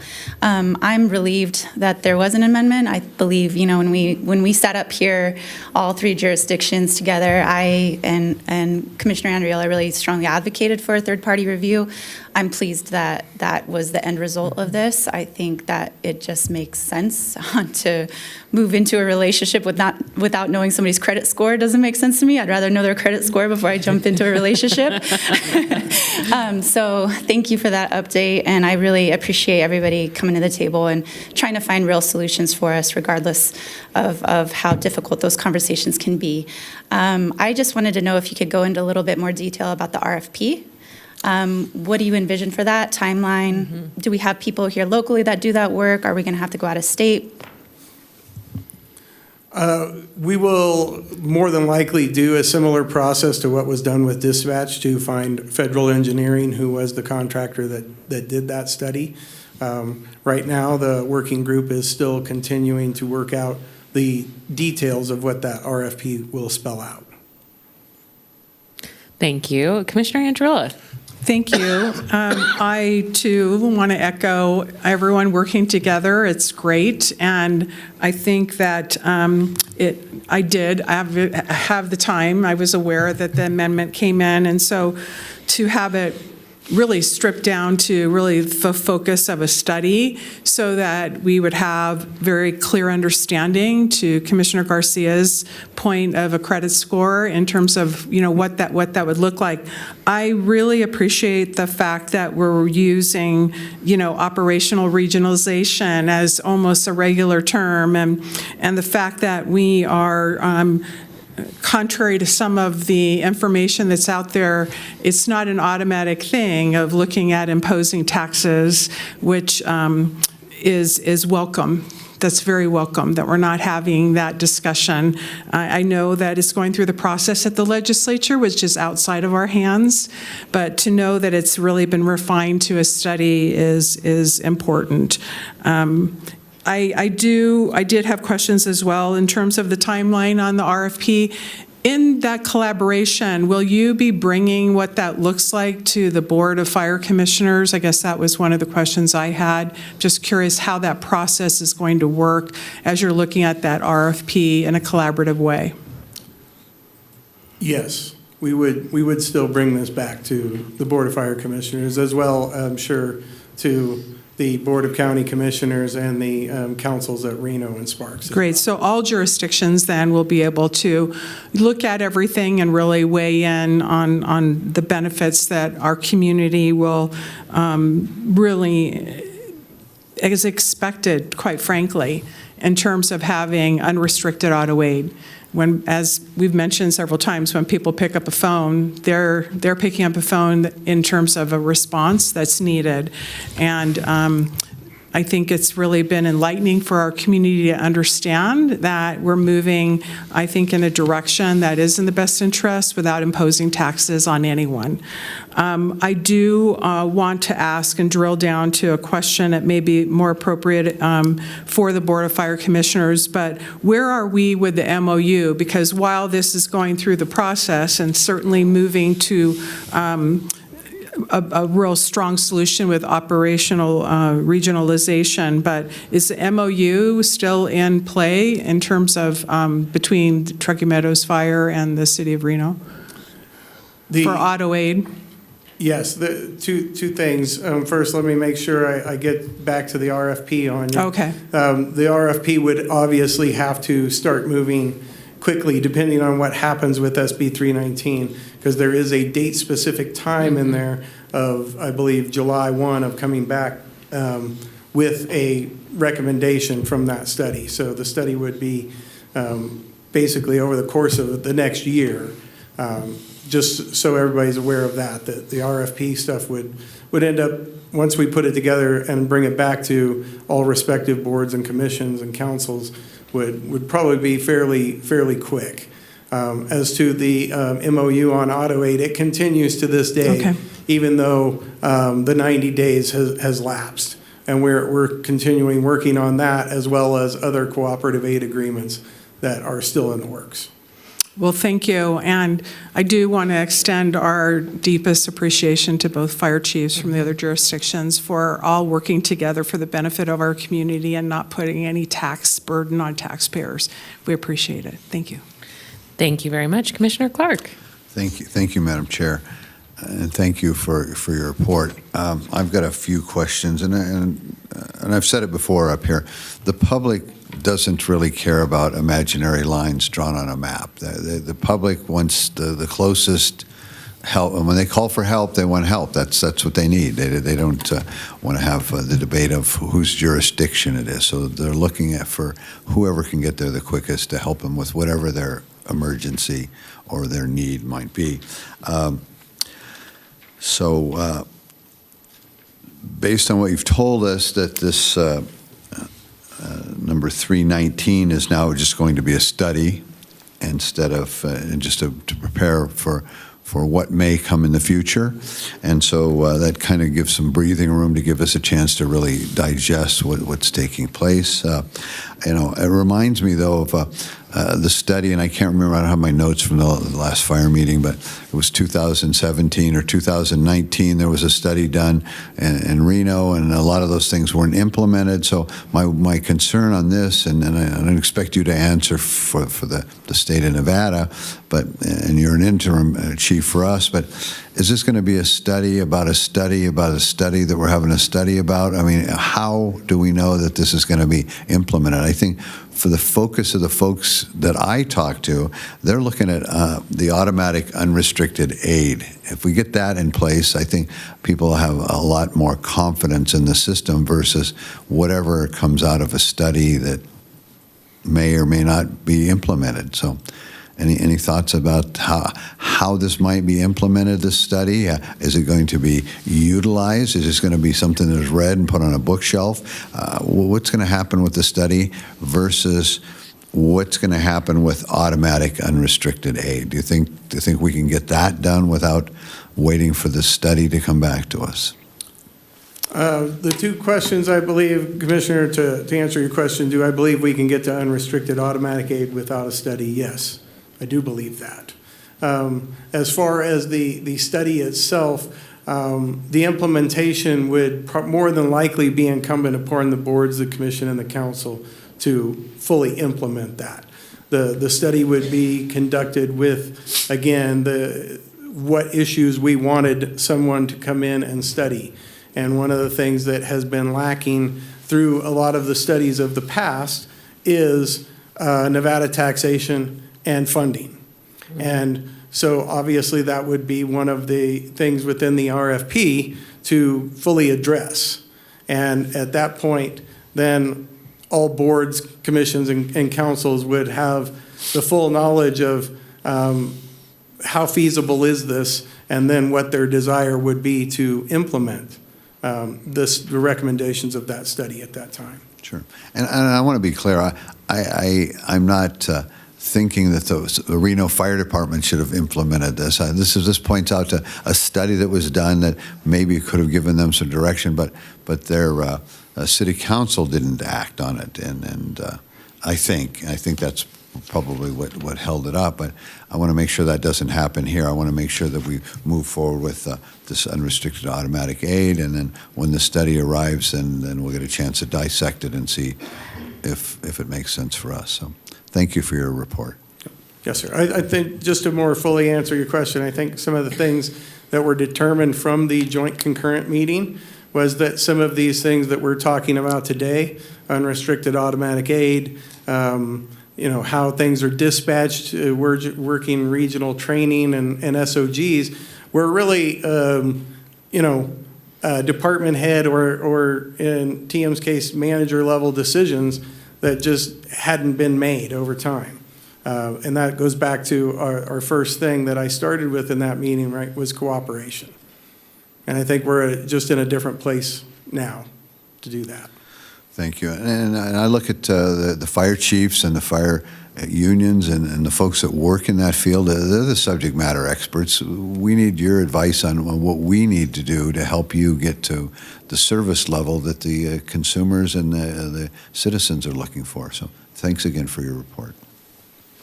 Thank you. And I do also commend this board for not taking a stand on SB 19 or 319 and waiting for it to play out, because I think we're seeing that a really elegant solution has played out through this amendment. And so I'm looking forward to working on what the state is asking us to do and already, implementing that.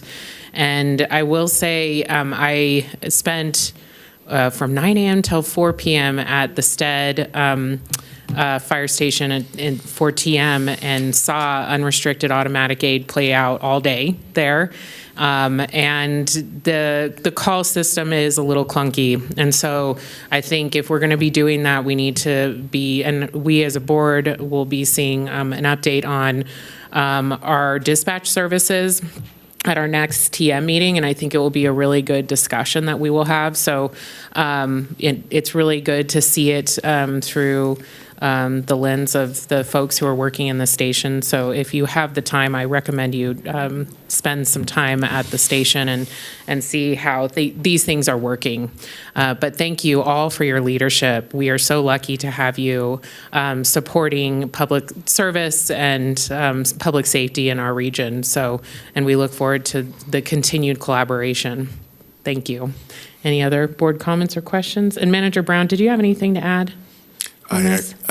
Madam Chair, I would just add that it's been a pleasant surprise to see how the chiefs have worked together along with the managers. I think we've had candid discussions that needed to be held, and that goes a long way towards getting to the mutual benefit that everybody sees that's ahead of us. So thank you, guys. Thank you. We'll look forward to the next update. Thank you. Thank you. We'll now move into item 6A2, Manager Brown. 6A2 is a presentation and update on FY25 third quarter status report for the Washoe County Regional Detention Facility to include security of the jail, conditions of confinement, staffing, and medical care of inmates housed at the Washoe County Sheriff's Office. Welcome, Captain. I'm sorry to make you wait. My pleasure, Madam Chair. Madam Vice Chair and Commissioners, Captain Andy Venn, for the record, representing the Washoe County Sheriff's Office with a third quarter report. I've submitted that packet to you, and it's full of details and lots of numbers. As always, you're feel free to review that on your own time. If you have any questions at all, let me know, and I can dig into any of those stats that you want to further expound upon them. As we talked about last year, I'm going to continue the presentation every quarter to increase the transparency and the familiarization of our detention facility for not just the board, for the general public. Today is a look back at the entire fiscal year 2024 and comparatively to the years before that, how things were looking. As you see in 24, it was a semi-average year with bookings, with over 14,000 individual bookings that came through the Sally Port from all our different agencies that use our facility. It was down 2.98%, and our average population for the entire fiscal year was 1,160 inmates, which is about where we're at today. So look at who uses our facility, who we book for. Obviously, Reno being the largest contingent with Sparks, and then Washoe and all others. We book the all others as numerous, from feds to smaller tribal agencies all across the region in northern Nevada. So we hold a pretty wide, diverse population, which creates the issue of how to make the paperwork flow correctly. And it increases the way we work with and coordinate with all these agencies to book in a timely manner to get their officers back on the street quickly so they're not held up at the Sally Port. And I think we've made pretty big strides on that, and we try not to keep them any longer than is necessary. Night shift from 4 to midnight is obviously our largest time frame where we book a lot of people, and mids and days is about the same. I thought this was interesting when I ran the numbers. I would have thought that the average age was lower, and I bet if you asked a trivia question, people would say it's lower, but the actual average age for a male is about almost 39 years old is the average inmate age, and 38 for the females.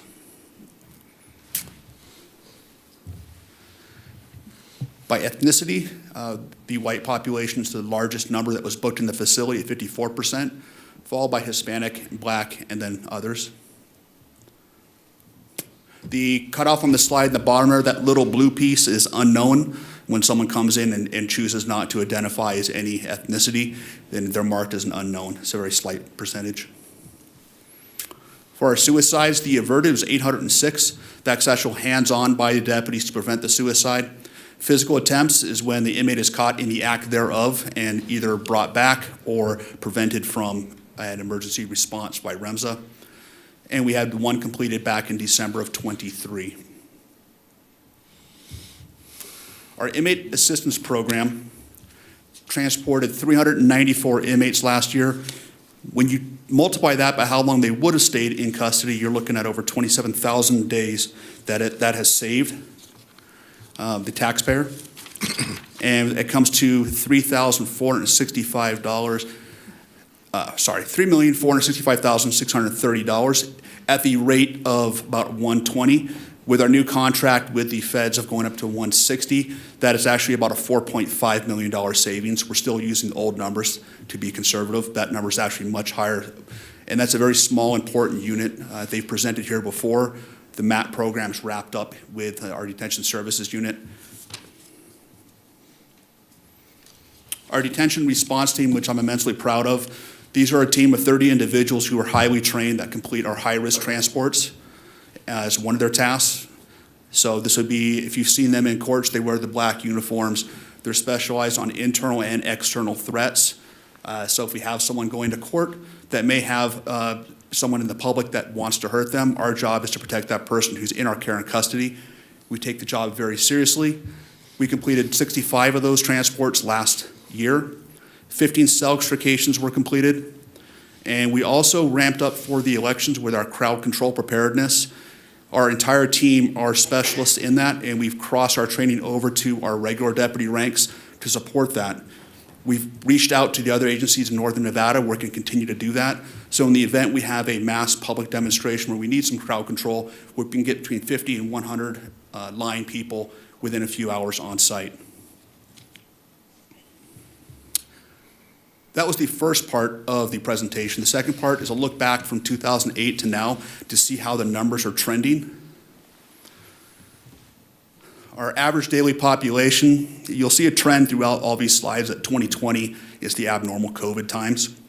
So if you look from 2012 up, it's a pretty steady trajectory, which seems to make logical sense that you're going to have more and more as our population increases. But as I'll show in a few slides, the troubling part is we're holding less misdemeanors as reforms have come back and through. We've released lesser misdemeanors, lower level crimes that don't need to be incarcerated, but the population is still going up, our jail population, which means more people are committing more serious crimes. This one is very fascinating because it doesn't change. From 2008, I have no explanation from that, but it's a really neat stat when you consider the changes in mental health population, severity of crime, and yet it's consistently 17 to 19% female incarcerated at the detention facility, which I wish all our numbers were like that because it makes it much easier to plan the housing units and daily activities and programs. Our length of stay, when we identified that that needed to drop down in 2016, we worked very hard to reform the way that someone stays in custody. We worked with the courts, and we worked with the public defender's office and the district attorney's office to get people processed and out. However, the Jimenez-Valdez ruling in 2020 kind of changed the way we do things, and one of the unfortunate side effects was that is an increased length of stay of 1 day is the average now. This is a very important slide that talks about our class levels. The middle two numbers are what's important. The top one is our mediums. Medium level classification. Inmates are classified by the level of crime and propensity for violence and history within the jail. They're given a classification level. Our mediums have stayed consistent from 2008 as percentage-wise, and our unclassified are those that do not stay long enough for a classification review to be given an official ranking. What is medium? Can you give an example about a medium? A non-violent crime, possession of stolen motor vehicle perhaps, or drug paraphernalia. Thank you. The middle two, the maxes and the minimums, this is where we need to focus on because it's going to show us where the trends are going. From 2008 to 2016 was fairly consistent, and that's when the reforms started coming of getting the misdemeanors back out quickly into our community, and that has dropped off our minimums. But our maxes, who are the violent offenders, have gone up. The maxes would include those in custody for murder. Currently, we have about 1 out of every 21 inmates in custody is in custody for open murder or some sort of murder charge. So if that trend continues, what that imposes upon the sheriff's office is the moving around of staff and the housing units to try and accommodate a more violent population, and how to provide programs and rehabilitative processes to those individuals based on the severity of their crimes. For our special classes, which is our administrative status, our mental health inmates, and our protective custody, the administrative status are those that commit the rule of offenses within custody: fights, possession of pruno, manufacturing of weapons, battery on staff. That number has dropped off, but I'd like to point out that's a little bit misleading. We have less bed space based on mental health going up.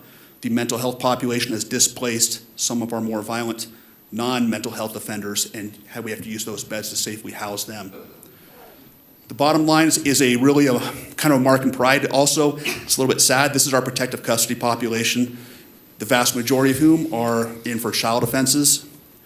That number's gone from 2% in 2016 to 6% in 2024. That's a direct tribute to our cyber crimes unit and the brilliant work them and the HEAT unit are doing to track down those that would take advantage of or abuse the children within our community. They've done a fantastic job of cracking down that and hunting them down and taking them into custody. This has also pushed up our average daily population because those are very serious crimes that take time to prosecute, and so they've one of the contributing factors to pushing up our length of stay. Verified gang members in custody. We're up to 298, which is 26% of our entire population.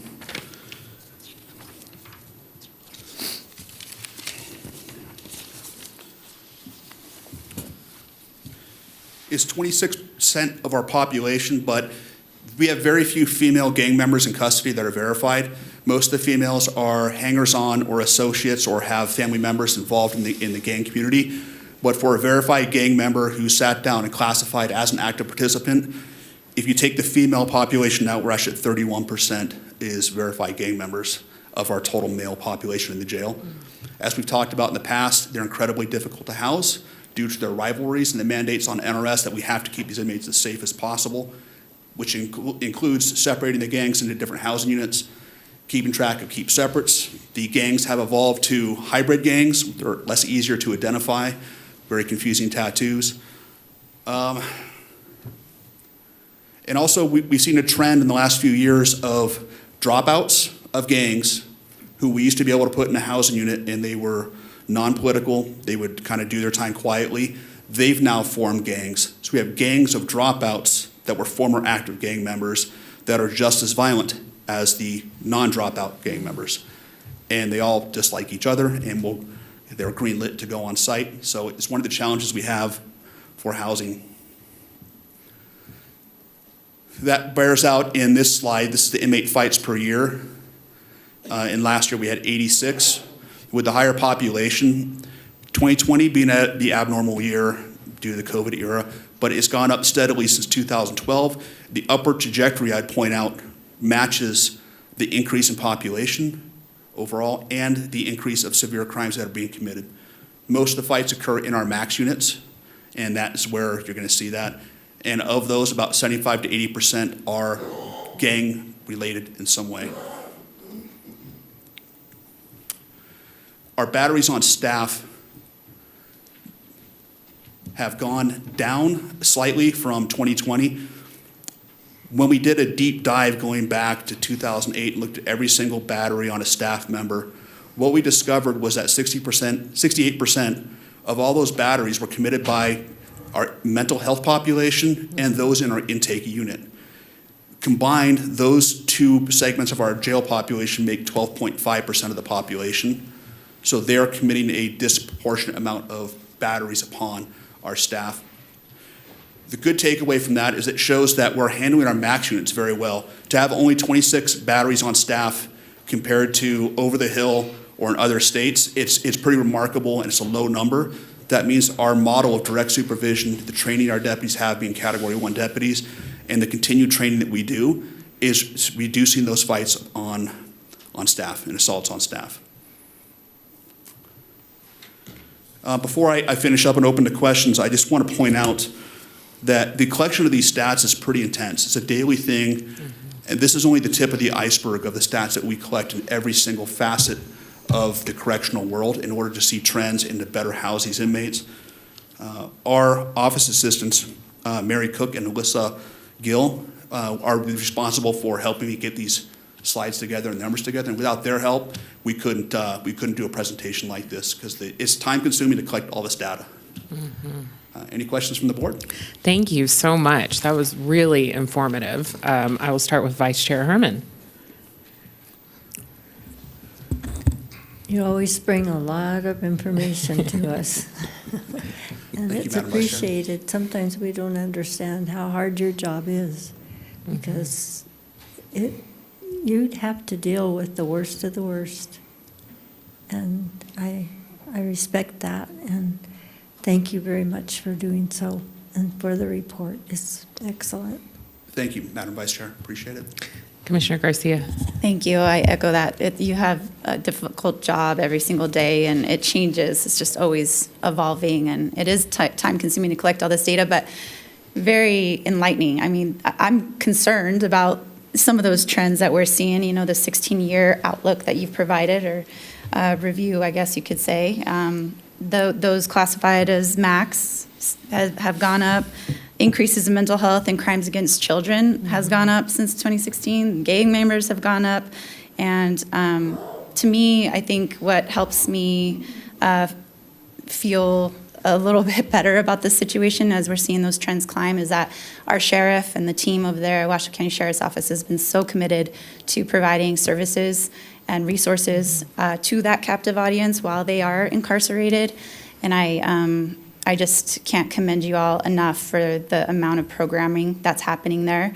I do think that it's very innovative, and I love to see it. And when you get a chance to see it firsthand and you see how it is changing lives, I just attended the graduation a couple weeks ago, and you see these men who have finished out their GEDs or their, moving on with different aspects of their education. That is very transformative. So mostly, I just want to say I am concerned, but I'm also relieved that there are so many great programs and opportunities within our jail.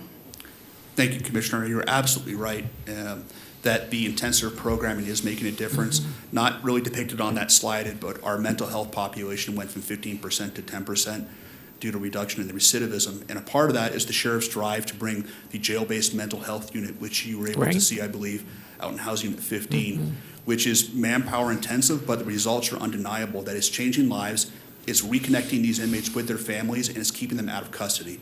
At the end of the day, it saves the taxpayers money, and it makes productive members of society re-enter instead of re-entering our facility as criminals. So we are seeing those results, and the programs with the board's support will continue to flourish, and we're hoping to trickle that out to our entire mental health population, as well as those that will seek the aid to get their GED, to get their high school diplomas, to get their driver's license, to attend these courses, to get signed up for job interviews prior to their release, are all things we're trying to do to reintegrate our population to the general population. As the sheriff says, every inmate is a friend, family, or neighbor.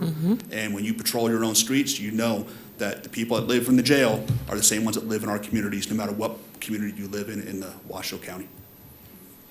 Thank you. Commissioner Andriola. Thank you for a great presentation, and obviously numbers going up is always discouraging, but I think our population is growing too, so there's probably a correlation in there somewhere.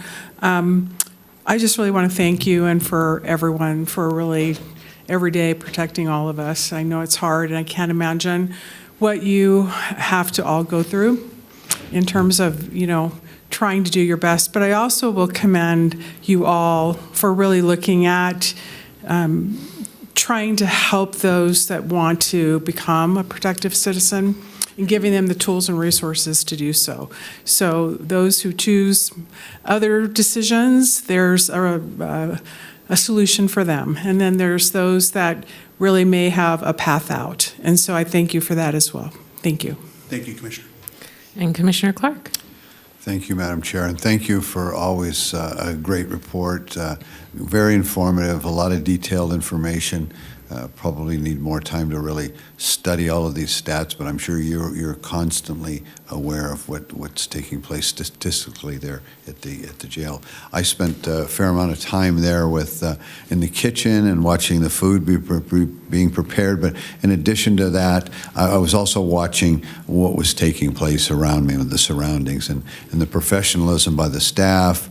It seemed like they treated all the inmates with dignity. They prepared good food for the folks, delivered it, and handed it out in a professional manner. And I think it just was very well run and very clean, and just a good testament to a dedicated crew that you have. So thank you. Thank you very much, Commissioner. Thank you.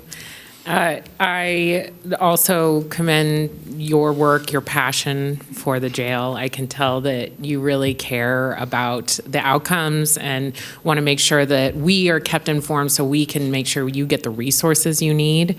And I think that slide showing that half of the jail population comes from Reno Police Department shows that, we're looking at regional services across the board, and I think it's time to look at regional policing as well, because I think that we have such exceptional staff because they have to work in the jail. And when you have to work in the jail and you have to work with folks on their worst day, I think that makes you a better peace officer. And so I think that there may be some opportunities to find efficiencies and better regional cooperation if we were to look at those combined services, because I'm just so proud of the Sheriff's Office and the work that you do. So thank you. Thank you, Madam Chair. Kind words. All right. Well, have a great rest of your day, and we'll see you soon at the jail. Thank you. Okay, I'd like to give the board a 10-minute break, and then we'll come back to the rest of our agenda. So we'll come back at 12:10. Thank you.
Okay, it is 12:12, and we will continue on with the Board of County Commissioners meeting.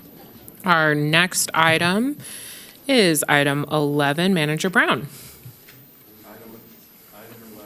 Is an update and possible direction to staff regarding preparation for fiscal year 2026 budget for consideration by the entire board at the May 20th, 2025 public hearing on the 2026 budget. And we have Chief Financial Officer Jacobin with us today. I do want to say that we want to refine our understanding of where the board as a group is on some of the issues that were discussed at our last meeting, so that we can make sure that those things are appropriately addressed in the budget.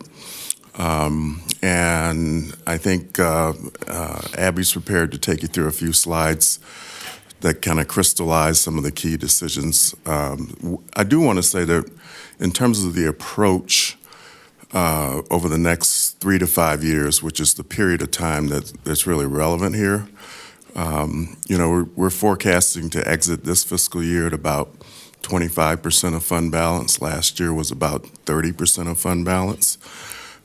So contrary to what's been said, we're not broke, but the idea is to put the right things in place so that we don't go broke in 2028, 2029, and beyond. And I think you'll see that in the 5-year forecast slide that they're going to show you, and what the impacts of some of the things that we're talking about may have on that. So with that, I'll turn it over to Abby. Thank you very much. Welcome. Good morning, Madam Chair, Madam Vice Chair, members of the Board of County Commissioners. Abby Jacobin, for the record, Chief Financial Officer, with a budget update. So this slide looks relatively the same as the one you received last week, but with our interpretation of the guidance that you gave, I want to make sure that we're on the right page moving forward so that we can incorporate the changes into any future discussions and the ultimate final budget adoption on May 20th. We heard no expanded positions in all funds. We feel that this is not the time to be expanding and adding positions.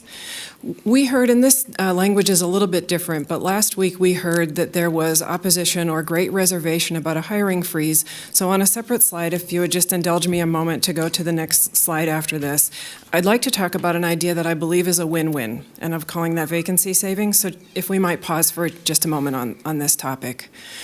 No reclassifications resulting in cost increases. We have some departments getting really creative right now, and kudos to them where they're upgrading a position that needs to be upgraded because the person is doing more sophisticated work, and then downgrading another position to be net zero.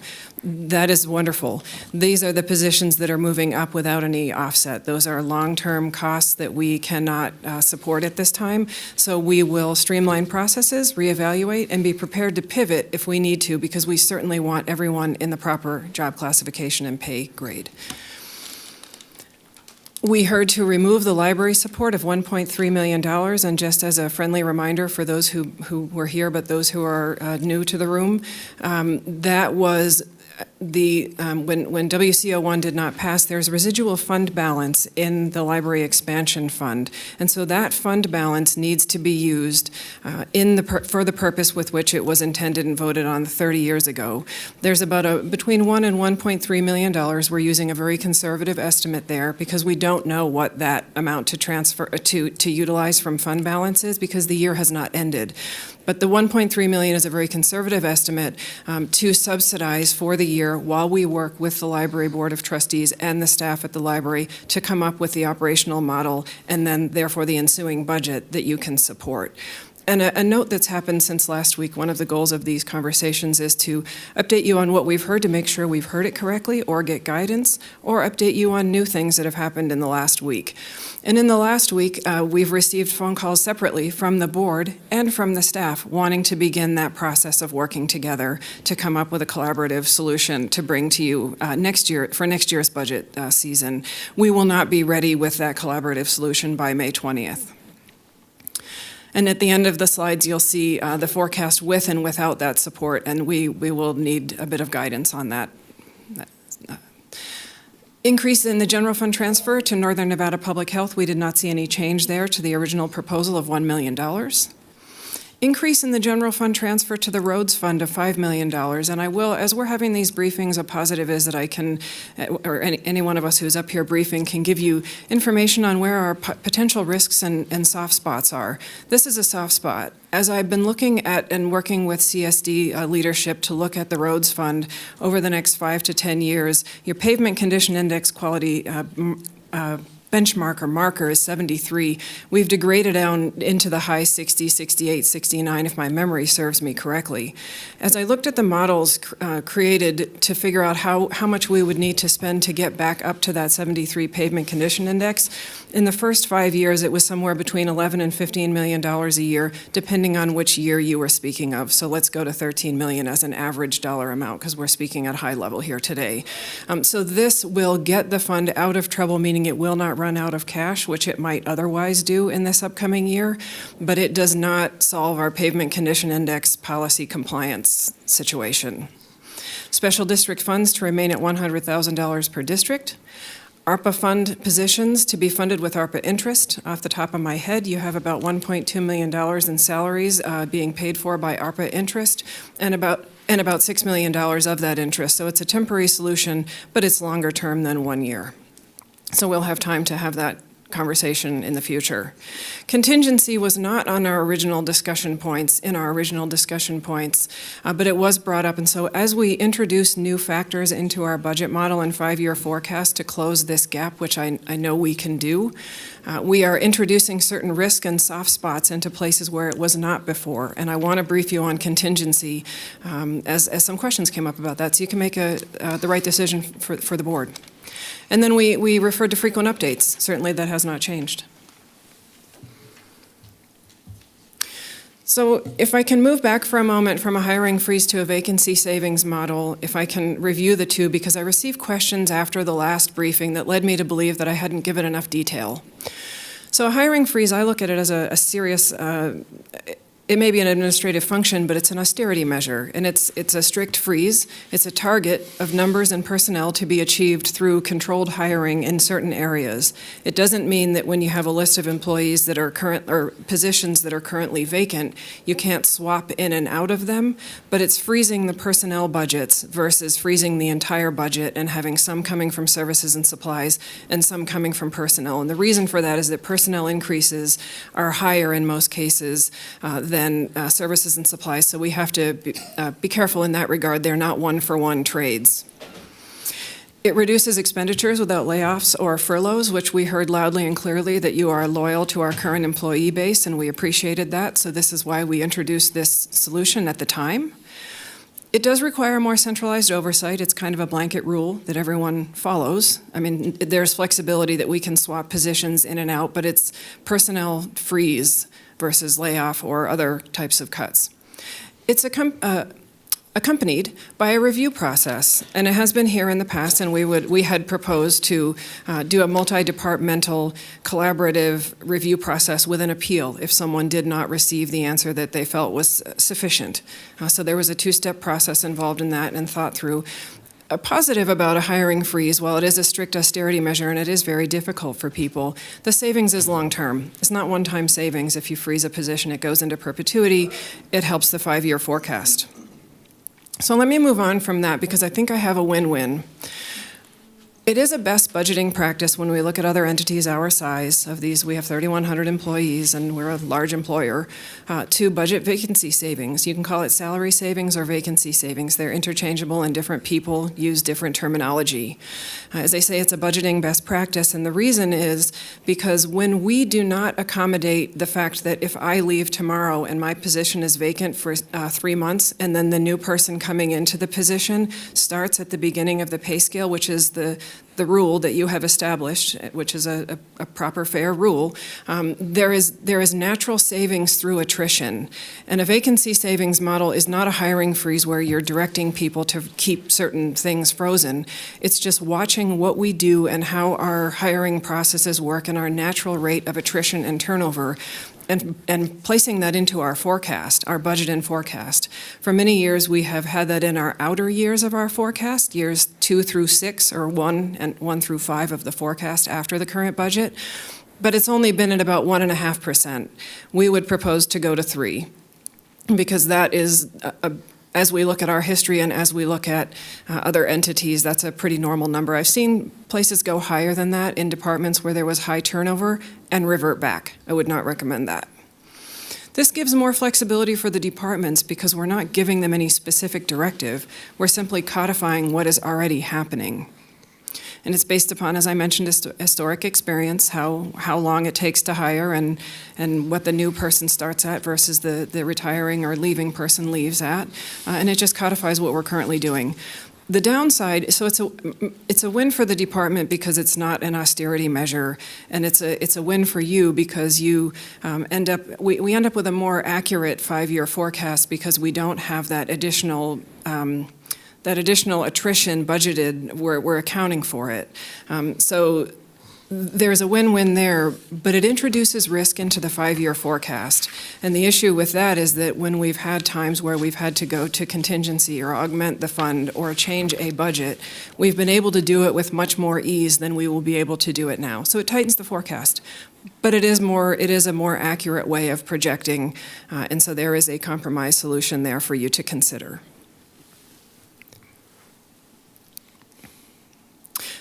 And then general fund contingency was the other thing that came up that I felt required its own slide, and certainly we can have a conversation about this on May 8th or at a different meeting. But just to chew on, NRS 354 governs contingency, and it's a maximum of 3% of expenditures, not including transfers out. The board approves use of contingency, so when you see those items where we need to use contingency or are proposing to use contingency, we come to you and there's special language that we must use. The fiscal year 2025 budget, every year contingency can be different, and in 2025 we budgeted the maximum amount, or 3%. There were really specific reasons why we did that. We had collective bargaining going on, and we did not know the outcome of that. We had an RFP, and this happens routinely, but in this case, we had a very large RFP going on in the springtime, and we accommodated what we thought would be the increase. It was about $1.2, $1.3 million higher than expected. We came back for contingency with that, and that's an appropriate use of that type of a fund, an account. Large mid-year contracts renegotiated. I can think of a couple situations where a contract does not end on June 30. It's renegotiated. And if you don't renegotiate, but once every 5 years you get your pricing locked in, you renegotiate after 5 years. I know that you have all seen how much particularly software and technology type of equipment is going up. That's another place where we don't like it, but we may have to come to contingency. The fiscal year 26 originally proposed contingency is $6.8 million, and I'm giving you round numbers as a high-level discussion, or 1.5%, because those collective bargaining agreements are negotiated. But we do see some costs increase. We are seeing high inflation in the services and supplies area, so our bid prices, what we think they may come back at, they don't always come back at a natural inflationary rate of what we used to assume 5 years ago, 2.5%, 2.75%. They're up higher than that. General market conditions are uncertain. And frankly, one thing I will say about contingency and fund balance both, and we don't have to talk about fund balance today, certainly, but contingency and fund balance, where you have a third of your revenue in your general fund being sales tax and that not being under our control, how much people spend to generate sales tax, you will see higher contingencies and higher fund balances. I see it higher in the West Coast. I began my career, I worked quite often in the East, and the fund balances were lower and contingencies were lower because revenue was much more certain. So certainly something for us to debate in the future. This is very small. I apologize, but what I wanted to show you was because I wanted to see if we could get a temperature today of the with and without the library support. And what we did was we plugged in the original forecast with the $1.3 million and then without, and you can see what it does to the ending fund balance. But I will give a caveat to this, that in my opinion, this is a worst-case scenario because we have not yet worked with the library board, who has actively reached out. We will begin some training tomorrow, in fact, or the library management team to figure out what the ideal operations are so that we can bring back a proposal to you. So that is a worst-case scenario on the original proposal and then without the library support proposal. Then next steps, we'll be doing these weekly briefings at the regular meetings. The next thing I'd propose we talk about, there are a couple things for us to talk about. We did talk about contingency today, and if we don't get a feel for what that desired number is, we should bring that back and have that conversation. Also augmenting the fund, because as we introduce more risk into the fund, projections are more accurate. There are only two ways you can augment or increase your budget in the state of Nevada. The state is very strict about this. It's very transparent and it's easy to follow, but it's very strict. So I want to explain when we introduce risk into our forecast, what that means for future augmentations. May 8th, we'll have the in-depth discussion. The 20th is the public hearing on the tentative and final budget adoption, and then by state law, we must file the budget with the Department of Taxation by June 1st. We try to be a couple days early. With that, I'll be glad to take any questions you may have. Thank you very much. Thank you. And Vice Chair Herman.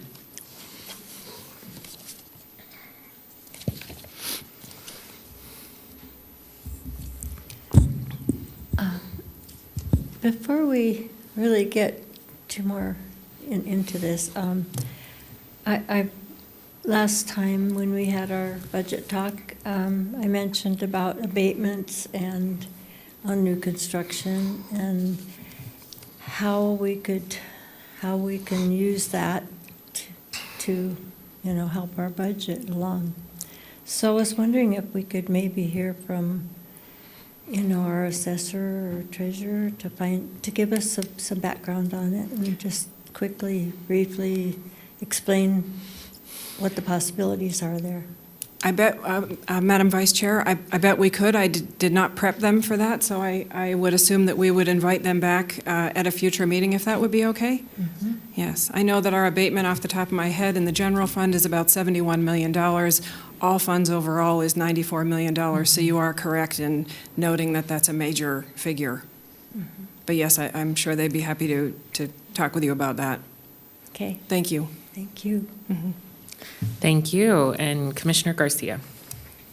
Thank you, Madam Chair. I think the wonderful thing about having discussions like this is that the conversations we have today are going to impact FY30 and beyond, and we just need to be very cognizant of the ripple effects that can happen from just us spewing out ideas or suggestions, and that there are major ramifications. And I say it's a privilege to be here sitting at the table and carrying the voices of our constituents and the competing interests and trying to balance all of that in efforts to do right by our taxpayer dollars. And Abby, I really appreciate the slides today.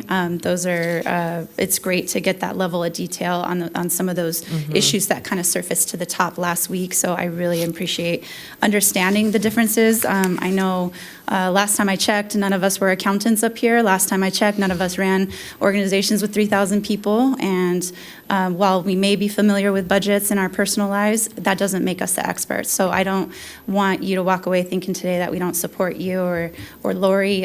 I think that was evident at the end of the meeting last week, but it was a rough meeting, and so I just want to kind of start off by thanking you for the detail and bringing forward some other layers to this complex issue. Thank you. I just had a question on, well, I have comments too, but my question, and then we can kind of make the rounds, but on the May 8th meeting for the in-depth discussion, I haven't had a chance to talk to Manager Brown or Chair Hill about what the vision for this meeting is going to be. All I'm familiar with is what I saw as we approved FY24, FY25. That's the only thing I'm familiar with.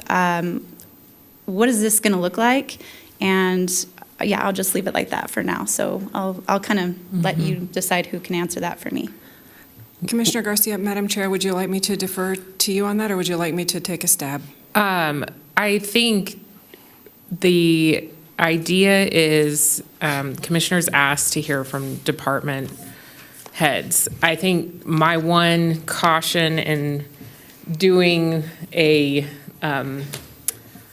full presentation by each department head is that when I was at the City of Reno, I found that it could be kind of a sales pitch, and it could put council members in weird positions, especially right before we're about to pass a budget. So I'm hoping that will be kept in mind when presenting these things, but I think it's the consequences of these budget actions. But my question, I guess, to Commissioner Garcia's point is, so we are not really, you're not, everyone's flat, essentially, and you're not recommending any hiring freezes. So, correct, anymore. Correct. It is just vacancy savings at this Correct. point. We felt that we should bring Yeah. back more options. That's what we felt we heard. Okay, but theoretically, what you are proposing today is just vacancy savings is a recommendation, even though it's a tighter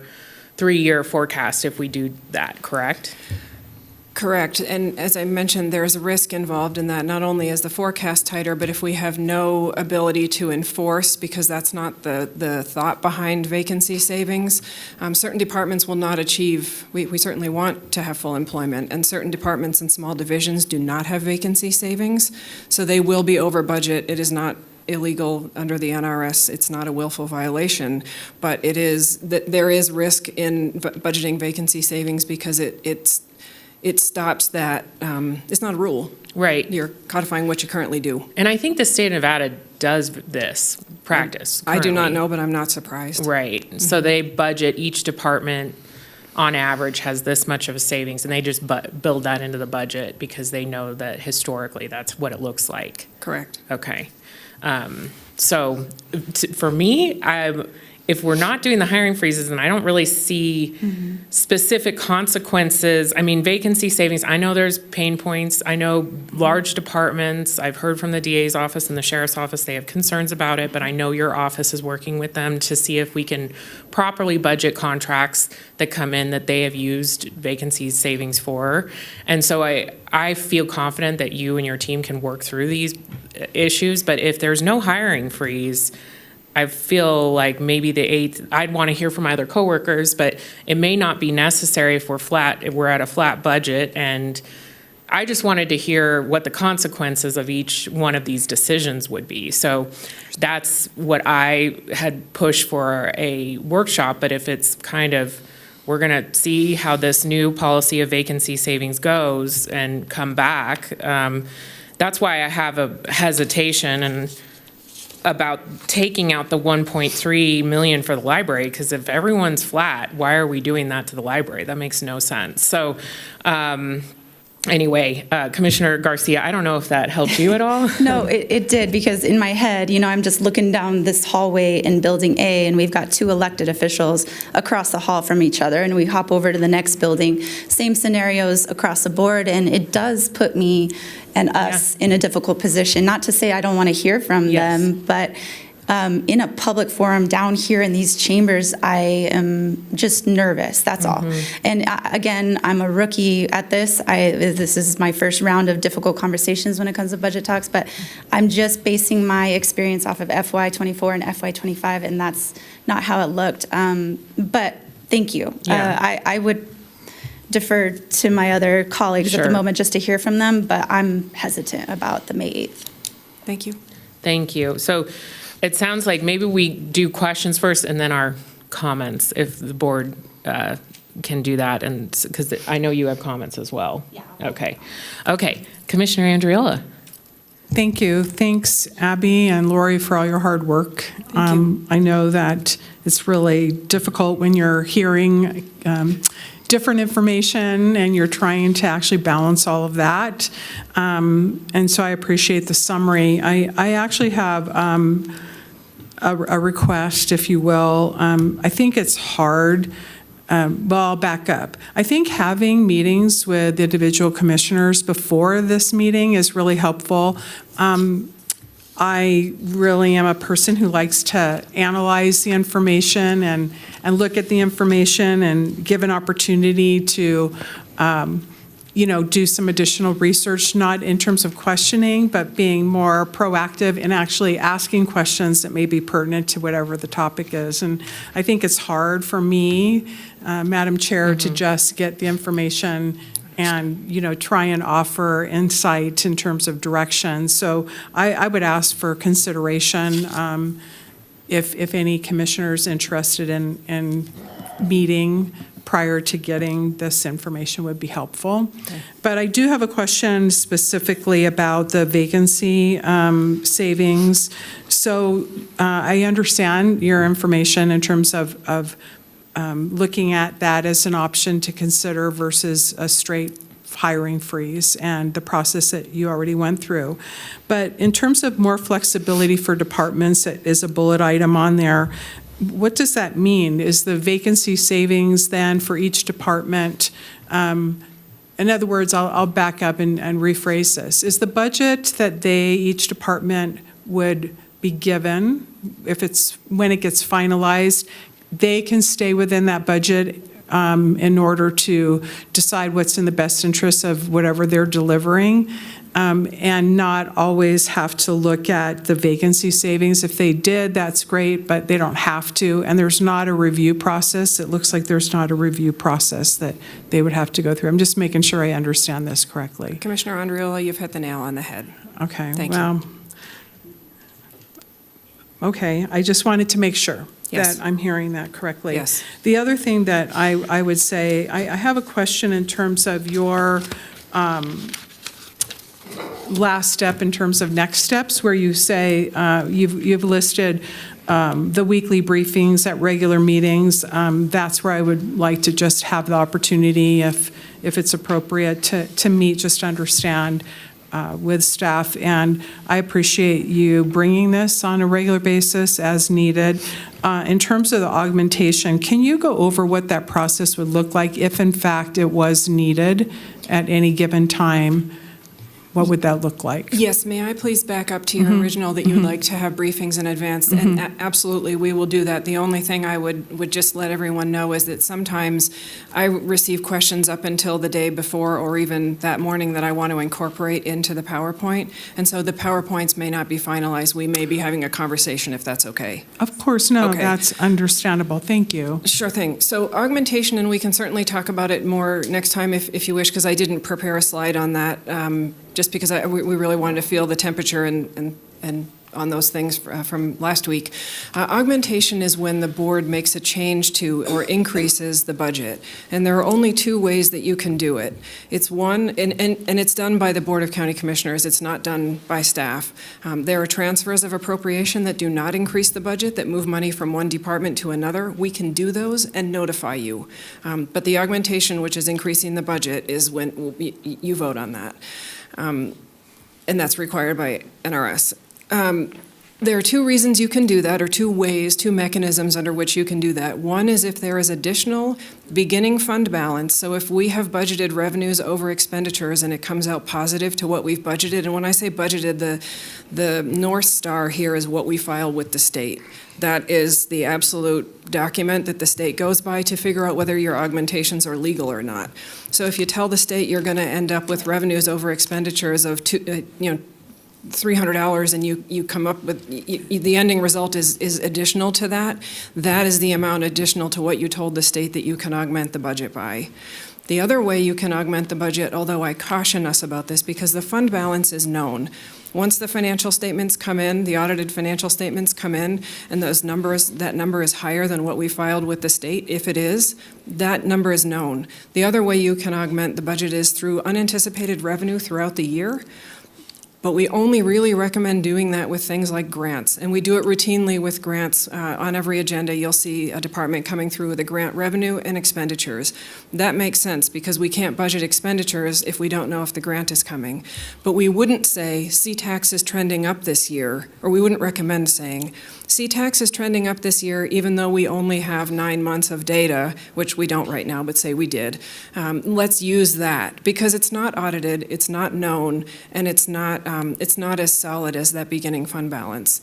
And the state is watching. I have seen them see a couple of augmentations for a different entity that were not proper, and they will send those back. Thanks. I appreciate that because I think it's important that we understand the complexity of requesting an augmentation. And where I was going with that is that the time that there's little time in terms of the compliance requirements that are outlined and meeting the June 1st deadline statutorily. Yes. And so I wanted to have a deeper understanding and let everyone understand that it can be done, but there are very clear factors in terms of that request. And so your statement about, for instance, working with the library, and thank you for that, and providing support for the library in terms of financial guidance and anything else that's appropriate, and giving the Library Board of Trustees the ability to look at what their fiduciary responsibility is. Do you think that they may have that information before essentially the May 20th public hearing and budget adoption?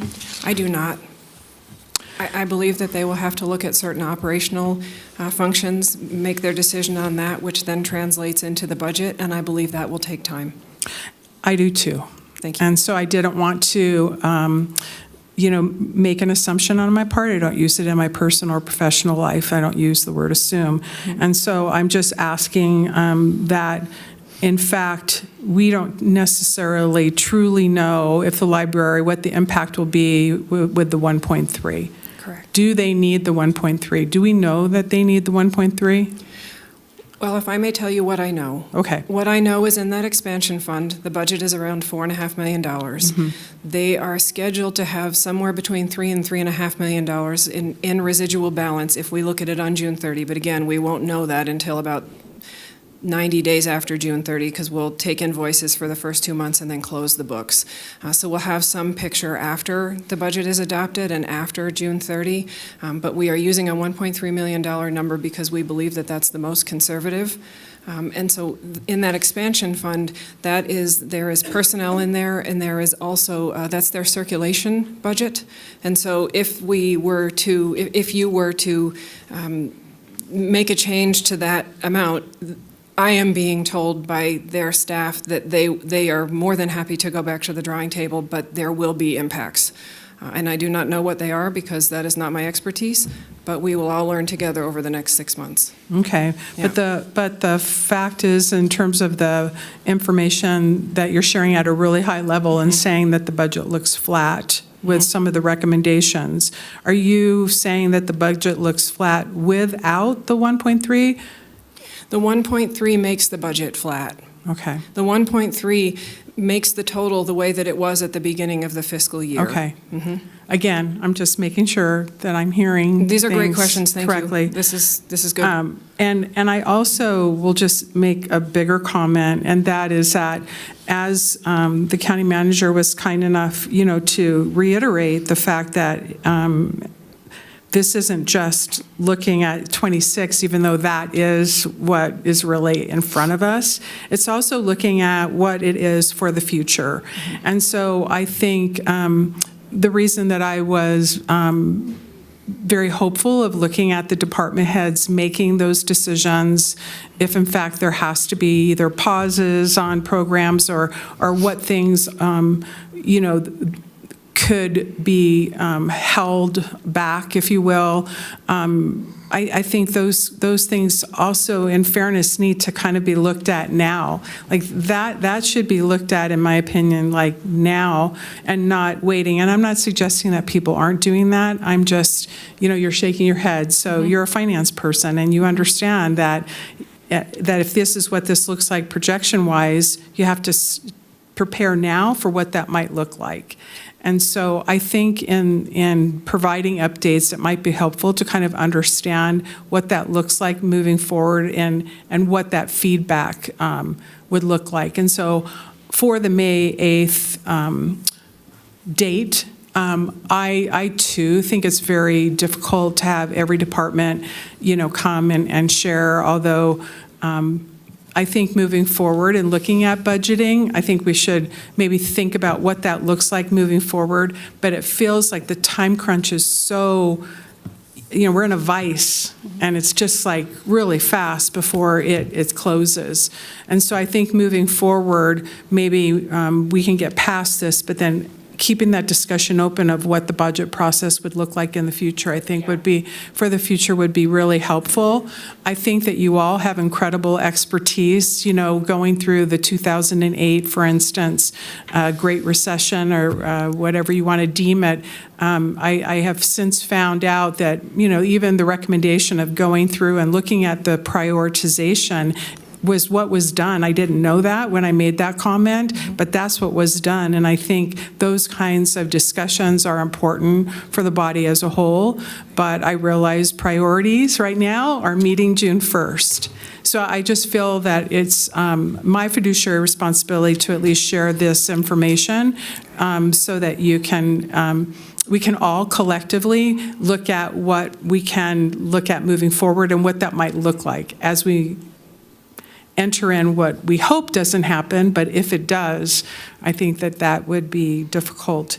And so in closing, it looks like the augmentation to why I was asking it as well is that if, for instance, the library board, as an example, found that there was some surprises that they didn't take into consideration and it could be absorbed in other ways. Coming back to this board and going through an augmentation may not warrant that process. That's what I'm hearing. It would be difficult, or would the state look at that as being unnecessary? Because you mostly spoke about increased revenues on the augmentation. If there's excess beginning fund balance, we can augment the library. Where I may propose that we go in a situation like that is to contingency instead of augmenting. Okay, because augmenting very is an good. unknown until we get the financial statements back. So the 12.4 on the contingency could look at that. Not if it happens before June 30th. If we're talking about for next fiscal year, it's the board's adopted contingency for next year that we would be going to. Next year, as in the budget we're looking at right now for Correct. 2026. Okay, that's Correct. what I'm talking about too. Yes. So just making sure we're talking the correct budget year. So I really do appreciate everyone's hard work. I appreciate everyone in the collegiality given to everyone's different ways of looking at things. I think you're much stronger, in my opinion, when you have differences of opinion. You get to a better place when you have difference of opinion, and I always welcome those discussions with all of my colleagues. And so I appreciate all of your hard work. Thanks for sharpening your pencil and looking at these options and giving opportunities to the department heads to deliver the services that they deliver, and having that flexibility is really important. But again, I'll look forward to, I believe what May 8th could look like is really giving a deeper dive into what the departments even are giving us feedback, what those projections might look like. I know it's for FY26, but I do think even where things are, if there aren't any major changes for May 8th, that's one thing. But I do think getting feedback and having discussions and giving, that opportunity to have transparency is really an important factor for consideration as well. Thank you. Commissioner Andriola, just out of curiosity, would you, if our austerity measures are not happening, then are you envisioning, because I think I take your point very well about austerity measures, well, obviously will need to happen unless we have revenue changes in our county. But are you saying that throughout the year you'd like updates from departments? Because I think that that is something we should do. Yes. And maybe table the 8th, if depending on kind of how these conversations are going, and when people give their comments at the end, we'll have a better idea. But is that also what I'm hearing from you? Yeah, and for full transparency, I have had a few conversations with you about this in terms of not necessarily waiting, and I don't mean that in a derogatory way, but if we're looking at projections of what might be, I think we should be having those updates all along the way. So that way, all the department heads are aware. They have an opportunity. They can offer their suggestions and recommendations. They can look at what considerations that should be given. And I think that it's helpful to also, there might be maybe there's, a Santa Claus or something. Maybe there's a surprise that'll come from the sine die and at the legislature. But I do think it's helpful. I think there's also an opportunity for everyone to understand as well, in terms of full transparency, the public as well, on how things are moving. I think we see that at some of the meetings where it's not necessarily clear. It might look like one way, but it really is another. And I think those ongoing discussions are helpful. I think it'll also help in closing, Madam Chair, in looking at what the budget process would look like for FY27. And I think that might help as well. So we may or may not need a May 8th, but I don't know what that looks like technically right now. So thanks. Thank you. Commissioner Clark. Thank you, Madam Chair. The more we talk, the more I have ideas and questions, so bear with me. First of all, I appreciate the work you're doing, and I always have a good relationship with you, and I appreciate your frankness with the private meetings that we have. Absolutely. Who do you work for, though, here in the county? Who do you report to here? The county manager? Okay, so the next time you talk to county manager, please ask him if we can start getting this information a little earlier than 5 minutes before you make your presentation. I've asked for this 10 times, 15 times, 20 times, 50 times. More and more we come into a meeting and we presented this information, and then we have to quickly read it, digest it, understand it. I feel like I'm in a timeshare salesman's office where you got to sign today to get the deal. It happens again and again and again. I talked about it two weeks ago, a week ago, whenever it was the last time. We need to get this stuff in our hands before we have a meeting about it.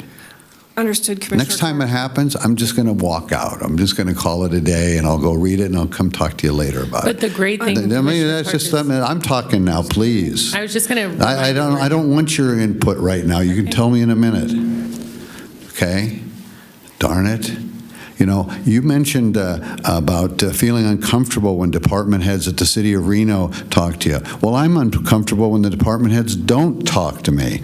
And I hate to put them on the spot and make them come up and answer questions today. This should have been an ongoing process. We should be talking to department heads, elected department heads, people who were voted on, elected department heads by the whole county. Each and every one of us commissioners, we were only elected by 20% of the county, our district. But these folks ran from the whole county, and we've got to remember that.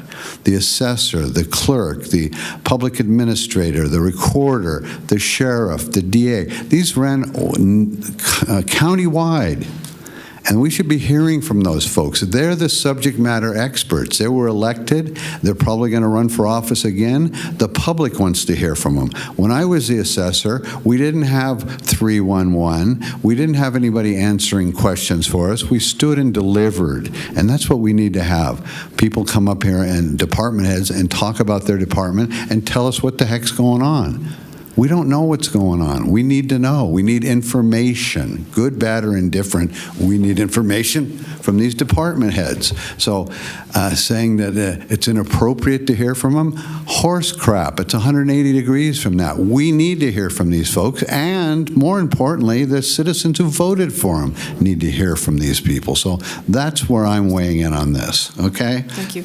So that's my position. Now I'll continue on with this. I want to get these reports fast, and I agree that something may have come up and you might have to add an asterisk and add something to it, but this stuff needs to get to us before. And I'll use a good example. We had an idea that this was happening months ago, right? We had an idea this was happening, but yet we still had the opportunity to give your boss a pay raise and a bonus. Okay, we gave a man a pay raise and a bonus, leading us into this shipwreck. I don't think. Let me finish. I'm moving on now, okay? Question. All right. Okay. Again, back to Ms. Martinez's comment. When they had the economic downturn, I don't know if any of you remember this, but this county, you can fact check me on this, lost 60% of all the equity in all the properties in this county. It just vaporized. There were foreclosures on every street. There were foreclosures on every block. There were foreclosures everywhere. People were losing their jobs, houses. You could buy a $100,000 house for $40,000. You could buy $1 million house for $400,000. You could buy a half a million dollar lot in Arrow Creek for $50,000. So these were austere times. And back to my point, these are the times when we have the most new properties assessed in the county's history. The treasurer's making more money than they've ever made. We've got the highest gas taxes we've ever had. We've got high sales tax. We've got ARPA funds, and we're still talking about struggling. Why is that? This is so different. And in the hard times, it was hard. Now, these are the good times, and we still can't make it. That's the point I'm trying to get across, okay? And I hope that sinks in someday when we have the most value ever assessed in the county. You can go back and look at the assessor records for assessed value for the last 25 years, each and every year. Look at it and look at those economic downtimes when that assessed value in the county evaporated, vaporized. And that isn't happening now, but we're in worse shape. We're almost in worse shape now than we were when we were in worse shape. If that makes any sense. It's unreal. All right, let's get back to your presentation. So, no expanded position. So we will fill spots as needed, though. Is that correct? Commissioner Clark, yes. Okay. Next, let's go down to the increase in the general funds transfer to Northern Nevada Public Health by $1 million. Just a quick question, so I'm not an expert on it. Does Reno and Sparks contribute to the health department, or are we, as a county, the only entity that supports this group? Commissioner Clark, from my memory, and I'm also not an expert on this, but they gave up a certain number of pennies of property tax many years ago, but they do not send a transfer like we do. Okay, so they are paying for it through their property taxes. Okay. Question I had. I know an ARPA funds position will be funded with the interest from ARPA. You know, I said before, this was unsustainable funding that we had. It was one time or multiple year time, but it wasn't ongoing. It wasn't guaranteed. It's like this is a mining state. All mines play out. The money ran out. We should, and you also made the comment that we're loyal to our employees, and I am, but I'm more loyal to the taxpayers. Okay, we should all be more loyal to the taxpayers. We should be looking at some furloughs or cut hours or some layoffs for folks that were hired under ARPA funds. That'll help balance out the unbalanced budget that we have. I'm looking for that. I don't know if it'll happen, but those are some suggestions. Those positions are in the APD's office and the PD's office, Commissioner Clark. Okay. Again, they should have been funded properly before without using unsustainable funds, in my opinion. Okay. I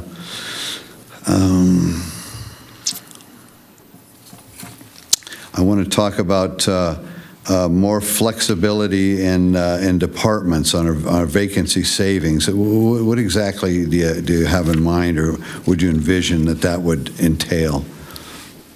So, Commissioner Clark, this is really codifying what we're already experiencing when someone leaves and they're vacant and the new person is being recruited, or the position is open and being recruited. It takes some time, and then the new person starts at a lower salary. This is actually just a little bit more accurately telling the story of what's going on now.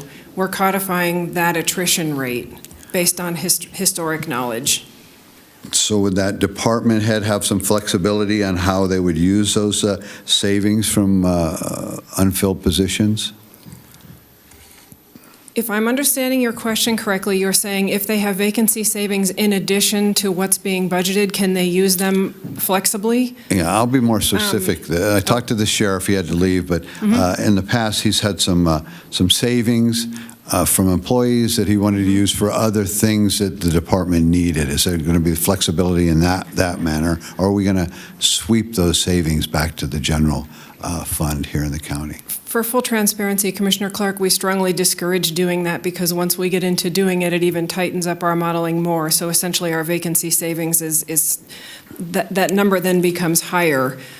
So we try to keep the personnel piece to the personnel and the services and supplies to services and supplies. But here at Washoe County, one thing that is done that I haven't seen done everywhere is when there is a base increase to the budget, the department automatically gets it. In other places, that needs to be requested. So those base budgets increase based on what the contracts will increase. And we encourage departments to come forward during budget time and ask for the new programs, or if something comes up in the middle of the year, that's what contingency is for. And that's why it's a large number. Very good. Thank you. More centralized oversight. What exactly did you mean by that? That was on the hiring freeze, so more centralized oversight? Good question. When you do a hiring freeze, it's a rule, and it's the same for, well, not exactly the same, but the rule is the same for all departments. And when I say centralized, I just mean that everyone is following the same rule, and it's not, and there's this review committee that reviews all of the proposals to fill positions, and it's handled centrally versus vacancy savings is simply budgeted into the department, and the department goes and conducts business in the way that it would normally conduct business. Sure. It's a little bit more regulated. Maybe I should have used the word regulated. Okay, so that leads to the next question, next down, the appeal. So tell us about an appeal from a review process to the appeal. How would that play out? How would appeal play out? I'm running a department and I want to appeal your idea of what I need to run my department. How would that work? So I have someone resign tomorrow in my area. I want to fill that position. I think it's critical. I go to the review committee. The review committee reviews it, says, yes, that is a critical need. You cannot survive easily without additional overtime or additional strain on employees that's not warranted. Fill that position. Or, there's software that can be used. There's a process that can be changed. We tried to look at this austerity measure as a time to change process, improve process, become more streamlined in any case possible. Sure. So that was a good answer for if somebody leaves. Yes. But I'm thinking about a department that used to have, let's say, 100 people, and now they've got 60 people. Okay. Could they appeal and ask for some few other employees to make up for the 40 people that they no longer have? So that wouldn't be under this. This would be simply you're freezing all the vacancies. You're assuming this department, as I understand it, does not have vacancies. They just need more people. And so how I would answer you is, well, they have vacancies based on what they used to do business with. Okay. When the county was much smaller than it is now, when they had a lot smaller workload than they have now. Okay. And as the economy got better, their department was overlooked year in and year out, and now they're at a crisis point where they need extra 2 or 3 people they don't need the full 40 that they used to have, but they need 2 or 3 more to make things smoother in their operation. So that's what I'm talking about. Could they appeal that? So there might be, I want to be really transparent about this because I think this is a good question. If there are vacancies in the department that have been frozen, and I'm kind of hearing the temperature of the room not to do a freeze, but under this hypothetical, theoretical, if there was a department that had 3 vacancies that currently existed and became frozen under a different situation, and we wanted to fill them with different level positions, yes, that person would bring that appeal to the review committee, and things would be discussed as what level of position do you feel you need? Is there technology that can handle the work? Can someone be cross-trained differently to make sure that when we fill positions, because almost 80% of our general fund is personnel, and so that is our highest cost, we just want to be careful as we fill them. If there were no vacancies, if it were a small area, I have a couple of those in my area, where there is no vacancy and they wanted additional personnel, We very highly frown upon mid-year budget personnel requests because it doesn't give you, as the governing body, the ability to look at all the proposals, because many departments want things throughout the year, and we should be hearing from all of them at the same time. Unless it's an emergency, that's a different thing. Sure, and I think you know which department I'm talking Yeah, about. yes, sir. And this isn't overnight. They didn't wake up yesterday and say, I need 3 or 4 new people. This is several years of making these same requests. Understood. Way before we're in the dire straits that we're in now. And that's kind of the notes I had here. But I just wanted to mention that, recently got my 10-year pin here at the county. I've got some institutional knowledge, not the most, but more than some. And when I see this letter from the open letter from the elected officers in the county, I think this is unprecedented. This letter was passed out, an open letter from the elected officials here in the county, and that's who I want to stand up for, those folks. This is unprecedented, where they write an open letter and put it on the public record to let the commissioners know their point of view. So it gets back to what I'm talking about. We need to have these folks involved in a conversation at all times with the running of the county, especially the departments who bring in 52% of the budget. Okay, those folks are players. We need to hear what they're the subject matter experts, and we need to have a good working understanding of what they're doing to keep this train on the tracks. Thank you. Thank you. Mm-hmm. Well, thank you very much. Madam Chair, may I just have one follow-up? Of course. I'm sorry. I just want to ask a very quick question. Based on making sure that I understand this, the hiring freeze is not an option that you're giving in terms of the information that was presented. Is that correct? It's an option, but we don't have to choose it. Correct. But in terms of, that's why it says hiring freeze versus vacancy. I was trying to give an option, yes. You're giving the option of vacancy, therefore not having to implement the hiring freeze based on all the feedback that you received in the previous meeting. So Correct. just making sure I understand that. Thank you. Correct. Thank you. Thank you. And I will just start with the comments and then go around for commissioner comments. But the library funding, I am in support of the $1.3 million for the library, especially because everyone is remaining flat. So we're not cutting any department like we were before. That would be the only time I would have been a little bit more open, because if everyone's getting cut, everyone's getting cut. Well, no one's getting cut, except we're looking at salary savings and people realistically budgeting for their departments, which I know you and Lori are going to do a great job helping all of our departments do. But I just want to remind the board, the library essentially is saving us over $3 million in the general fund because we're using their expansion fund, which essentially is their savings account, to do a bunch of other things. And so I don't love that, but I understand that that's the compromise. And I know that, there's still discussions on this, but I think we, as a board, need to support that $1.3 million and support the process of the library board working with the staff to develop an understanding of operations and ensuring that they can continue to have their evening hours, their weekend hours, the things that this board has supported in the past. And then I agree with all of your recommendations except for that, but you were just taking the temperature of the board. I understand that's not a recommendation. Your recommendation was the 1.3. The other one that I just think we need to look at, the ARPA funded positions with ARPA interest. I think what I'm hearing from the PD and APD's office is it's really hard to keep these professionals when they're not in the general fund. So I don't know if the next meeting you could bring us what that impact would be to the general fund and move them into the general fund, and if that would be an impact, how that would be an impact, because I don't know how many positions it is. I believe it's 8 positions, about $1.2 million. The position count, I'm a little bit less confident in. The $1.2 million is the right number.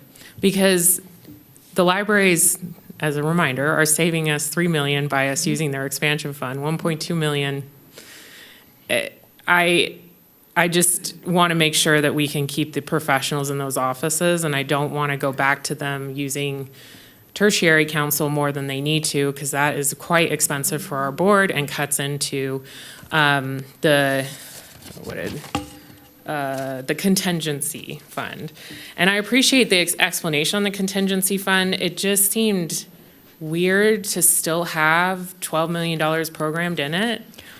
I understand. Okay. Yes, I understand. And it felt like we're in a crisis, but we had $12 million we can spend in the next 2 months. And it just, that's why I really appreciate the explanation, but that's why I brought it up of, well, come on, like, let's have a conversation here. And it sounds like we're taking a step back and kind of doing some really deep dive reassessments over the next year to see what we need to do to get a balanced budget, or if this board needs to look at additional revenues, and I love the vice chair's suggestion of hearing from the assessor on all the abatements, because I think that should be a good discussion for our board, especially heading into the next legislative session, because we are hit so hard by those abatements as a county, and could be paying for all these things and not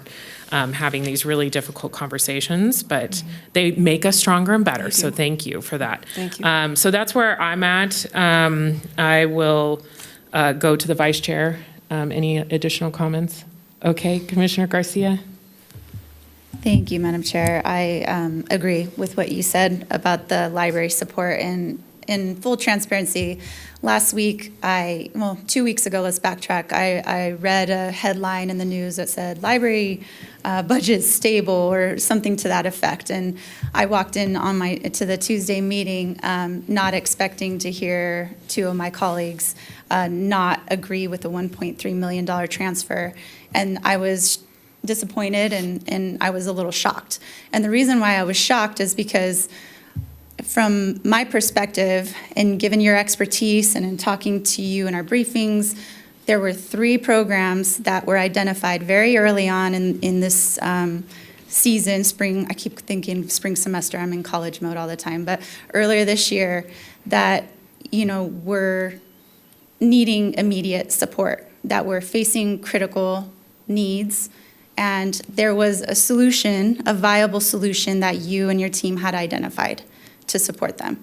And it felt very strange to me that 2 of those options were approved without batting an eye, while the 3rd was not. And I was concerned, and I am grateful for the opportunity to come and express that today, but I don't feel that type of scrutiny and that level of pressure is warranted, given the current times. And so I am just speaking on all 3, and in full disclosure again, I'm not playing favoritism here. My sister works for the county libraries, my brother works for roads, and I served on the district board of health. I'm not shy about making those disclosures, so I have no skin in the game, like no pecuniary interest in any of these. I'm just speaking up about something that felt very wrong to me.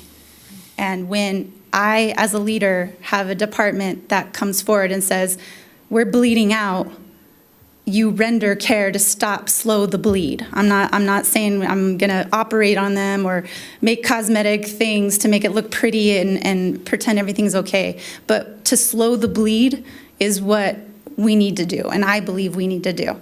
And so those 3 departments, library, Northern Public Health, and roads, it's been no secret that they've been struggling.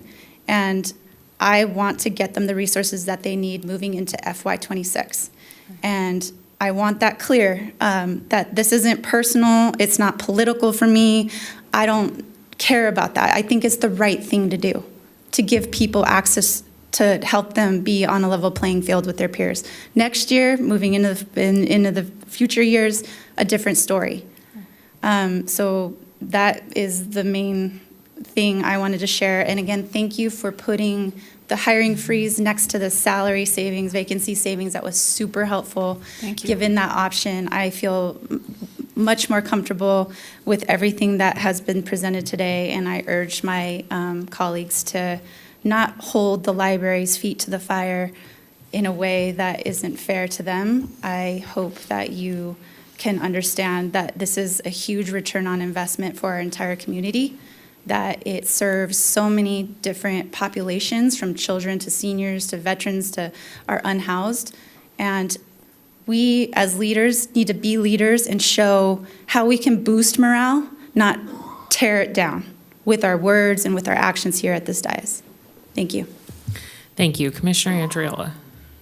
Thank you. I appreciate it. So thank you, Commissioner Garcia, for your passionate support. I think everyone supports the libraries. I think it's interesting that we always stay on the $1.3 million in a $1.06 billion budget, but I get it. And I think it's interesting in terms of Chair Hill, your point about the questioning of the interest and the ARPA funding and the 1.2, I think that is, we've already seen the presentations of the expense of the tertiary hiring. I mean, that is really expensive.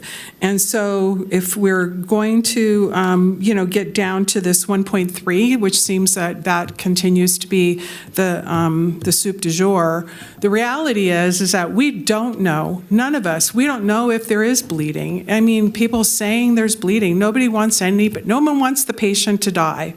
No one wants libraries to close.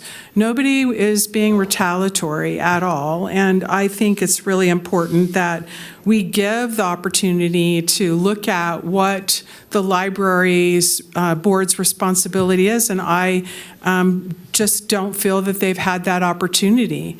And, if we're going to look at getting into real detail, I mean, if there is bleeding, we can sweep the interest and put the 1.3 to the full positions. And that's just a consideration that might be thought of as a collective body, not just mine, but as a collective body. I think the work of the DA and the public defender are important, and so are the libraries. But even in my discussions, I don't know exactly what the Library Board of Trustees, that's not for me to figure out. That is their responsibility, but we have heard the chair of the library board coming and asking for a pause, that they want that opportunity. And so thank you again. And thanks to the county manager for offering that opportunity for finance to look at helping the library board. We don't know what the bleeding is, if there is. Nobody wants, again, anyone to be looking at this as a political type of discussion. We're talking about how we balance this, how it can be flat, and we're talking about, in this case now, the DA and PD looking at just the interest from the ARPA position. So now, to me, I'm looking at what I've been asking, and that again, maybe it's for FY27, is to look at what those priorities are and look at the department heads again looking at this. But we don't necessarily, I believe, factually know exactly where the library is at, and that's where I'm coming from. My statements at the last meeting were directly related to this. At that last meeting, we were all talking about budgets being really tightened, those belts being tightened. And my point to my not supporting the 1.3 was directly related that if everyone was going to have to, which we didn't know, but if everyone was going to have to suffer a bit, the library should not be excluded from that. So to make the statement that the 1.3 I made is only for this one purpose, or there's something political, I'm going to say that is absolutely not correct, and I'm going to say that. I'm going to be the one to actually enjoy the over 20 conversations, and the more conversations, and as soon as I'm through, I'm making phone calls for people that have questions about the 1.3. I'm not here to hurt the libraries, but utilization rates haven't been looked at. Looking at what can be done at the library in terms of, do they really need the 1.3? I have conflicting information. I've heard on the one hand that they really don't need it, that they'll be okay, and then I hear from others that they need it. So I really don't know. For full transparency, I have no idea. That the library board, that's why I asked for a policy, that this board can consider, where the Library Board of Trustees will review a recommended budget and vote upon it before it comes to the county. What we're seeing with this uncertainty is, in fact, that process not being exercised. So I am not against the libraries. I am not against hurting the magical opportunities that children, families, and all of the great programs that are out there. But there are 24 departments, 276 divisions within Washoe County. You know, there's importance across the board. And it's really not hurting one entity at all. It's not singling out one entity. I believe that there's opportunities. Thank you for your hard work. Thanks for giving the option of not having the hiring freeze, which is what I'm seeing. I really appreciate that. And I think we all do, in terms of you sharpening your pencil and looking at what we can do to make this flat. And then when we get through this, having some harder discussions and moving forward and what that looks like for the future of this county. So everybody's appreciated. I have my own great stories of growing up in the library, okay? I love the library. I'm not against anybody. I'm not against any program. I am for trying to do my fiduciary responsibility, and I am just one voice, and everyone has an opportunity to have theirs. So I appreciate, Madam Chair, your indulgence, but now it looks like there's even other opportunities. I have no idea in terms of what that interest is going to look like for the ARPA positions, but the DA and the PD and the services that they provide, it might be for a future discussion that I'd like to reserve that opportunity to explore. Thank you so much. Thank you. Commissioner Clark. Thank you. Happy birthday again. So, and I mean that. Thanks. I don't like to bark at you, and so I apologize, but I just want to talk. You don't have any idea how many times I have to bite my tongue to not interrupt people around here. So I know. I just want to protect the staff. I know. I get it. So I'm going to back up what Commissioner Andriola said. I think that the health department needs the money. I think that the road needs the money. I encouraged Ann Silver to run for the library board. I believe in Ann Silver. I think that there's at least a couple of commissioners that people would think unlikely allies of mine who voted for her to be on the library board. We didn't make her the chair of it, but that happened. But we put her on the board, and that's because I trust and believe her. And she's asked for an opportunity to review the books and give you a recommendation. I talked to her last week, and I asked her to call you, okay, so you guys could work on it. So everybody wants to just jump to conclusions. If the library needs money, I'm on board. But I want to hear it from somebody who gets a chance to look at what's taking place and share it with you, and whatever comes out, comes out.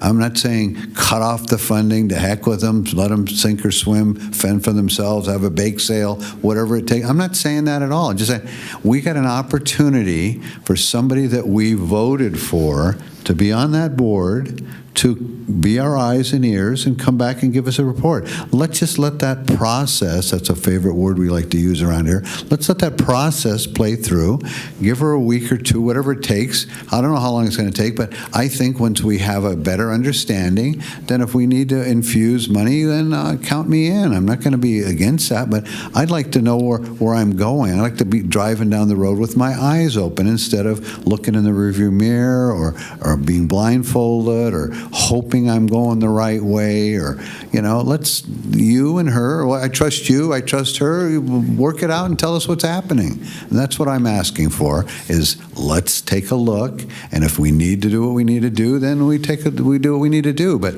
let's not just automatically say, nope, we're going ahead, we don't care what is found out, we want on board today. That's not the right way to govern. And we need information, and then we make intelligent decisions. Thank you. Thank you.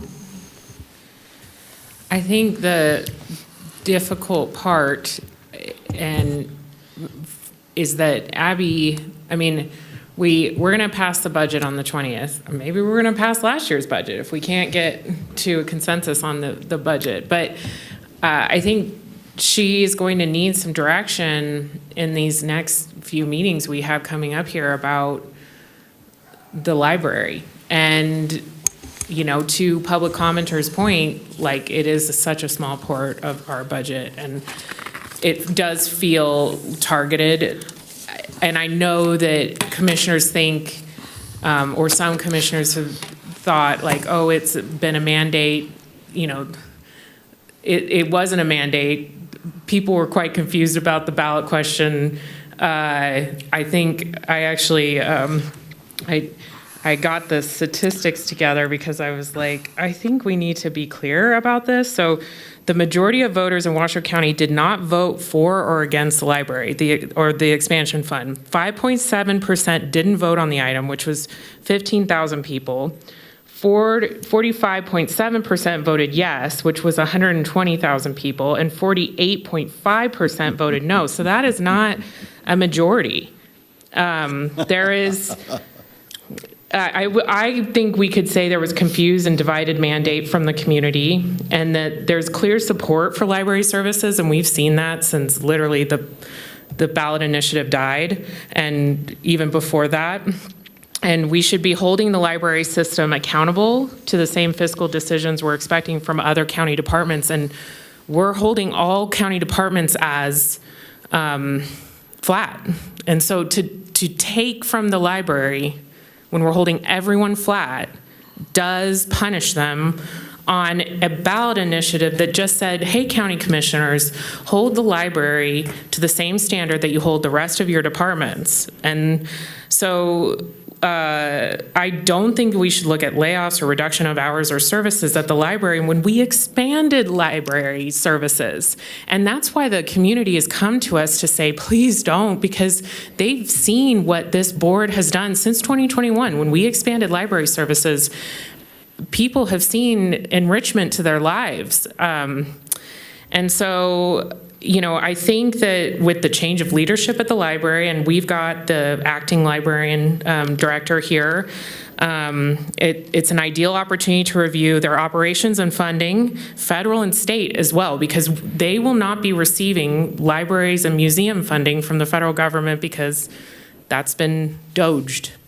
And so that is, I think that's going to be a great conversation for this board to have over the next year, because like you said, 24 departments, we can hear from departments, have a department presentation at every meeting, essentially, and hopefully we can also hear from the library as well during that time. And so I think that is where, and if board members want to have a think on this, I think that's fine too, and we're going to come back and have this discussion at our next meeting, and maybe not do the workshop, but I think that Abby needs clear direction, because on the 20th we're going to have a budget, you know, and we've got to do something with it. So that's where I'm at. Any other board members? Vice Chair Herman, anything else? And Commissioner Garcia, anything else? I'll save my comments until after public comment. Okay. And Commissioner Andriola and Commissioner Clark? Yes, thank you, Madam Chair. You know, I mentioned Ann Silver by name, a good friend of her. I think we were good friends. I was vilified by people in my own political party for supporting her, but I knew she was the right person for this job. I think other folks on this board voted for her, and we should allow her to share with us when she gets a chance to work with you and through her share what's taking place. But you know, I was laughing a few minutes ago. I've been called just because of my political affiliation, I've been called an election denier for the last 4 or 5 years over an election that somebody didn't win but claimed they did. And here we got a case where somebody did win an election, and now the other side is election deniers, saying so many people didn't vote and they were confused. And then, you know, just say you don't agree with the way the voters voted, but don't deny what took place. That's an election denier, when somebody wins an election and you don't like it, so then you come up with 42 reasons why they didn't understand it. It wasn't clear. Somebody lied to them. Somebody put up a flyer out that said something that wasn't true. It's an insult to the voters of this country when you tell them they didn't understand what they were voting for. It's just an insult, and it just doesn't have a proper ring to it. The election went the way it went, whether you like it or whether you don't like it.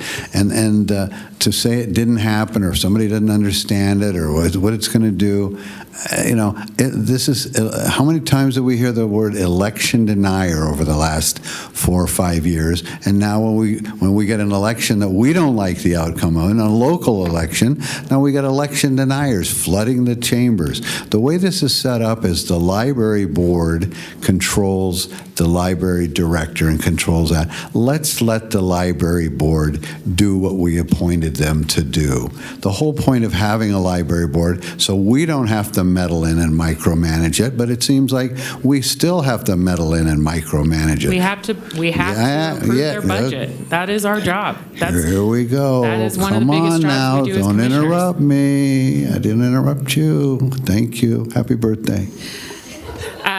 Yes, I just wanted to correct the language I was hearing about mandate because it was not a mandate. You're not allowed to correct me. Madam Clerk, is there any public comment? When I'm making a comment. You can disagree, but please don't correct me when I'm making a comment. Thank you. Yes. First up is Cindy Martinez, followed by Marie Rodriguez.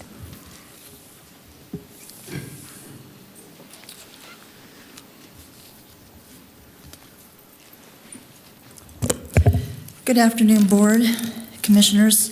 Again, for the record, Cindy Martinez. I wanted to clarify my public comment opening this morning.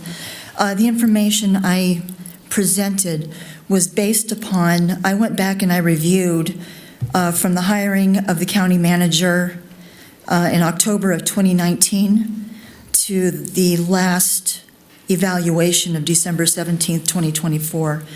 And to gather that information, I looked at the agendas, I read the minutes, I looked at the video, and those of you who know me know that I drill down to causes, conditions, and to source documents. So it wasn't just a broad-based statement.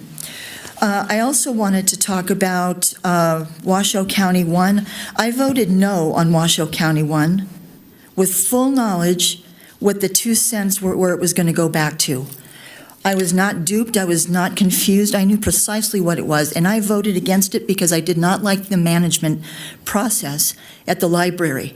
I didn't like the way the management was going on, I didn't like the behavior of some of the employees, I didn't like the behavior of the public that were protesting the things that were being held. So there's accountability on both sides of that, and my vote is reflected of that. That's why I voted against it.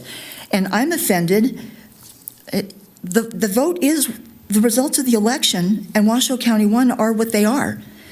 And it's an insult to and I talked to a lot of people in the county who asked my guidance because they know I'm engaged. They asked for my guidance on for whom to vote, to explain the measures. So I had an informed conversation with a broad swath of people, and I have engagement in many lanes in this community.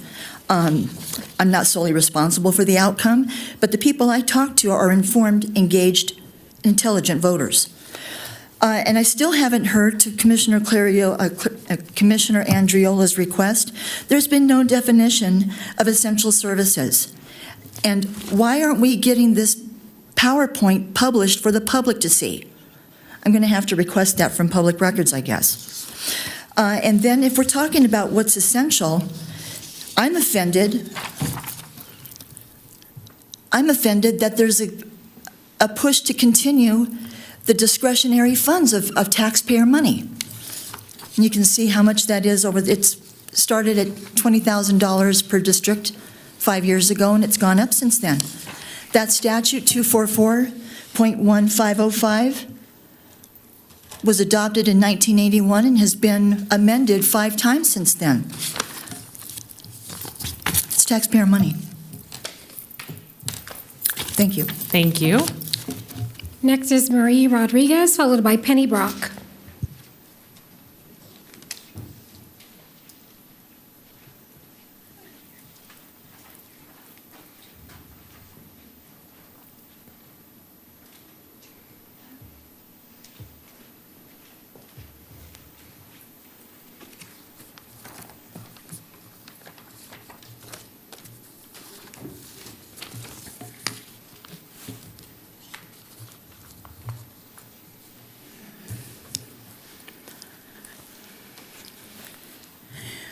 Marie Rodriguez, Library Board Trustee, for the record. Libraries are essential services. In my employment, I regularly meet with people who don't have computers or internet and can't afford to purchase books. Our family used to be one of these such families. We relied on the library for books when our child was small. Libraries are also about community. This past Saturday, I attended a Latino poetry event that was in connection with Nevada Humanities at the Sierra View Library, and it was very well attended and empowering. We need our libraries. However, I want to today come here because I'm concerned about how the library budget was presented to you last week. As a trustee board, we were, in fact, given ample time to review the budget, and we reviewed it over a period of several months, in fact. Each time we were given the information in advance of our meeting with the agenda, and during our board meetings, we were given an opportunity to ask questions about this budget. Well, I did ask a couple of clarifying questions myself during one of the meetings. In general, I find the budget understandable and comprehensive. And as a trustee, I am confident that the library funds have been handled properly. To summarize, the budget was covered at our board meetings on December 8th. It was under new business, item number 7B, under library budget review. On January 15th,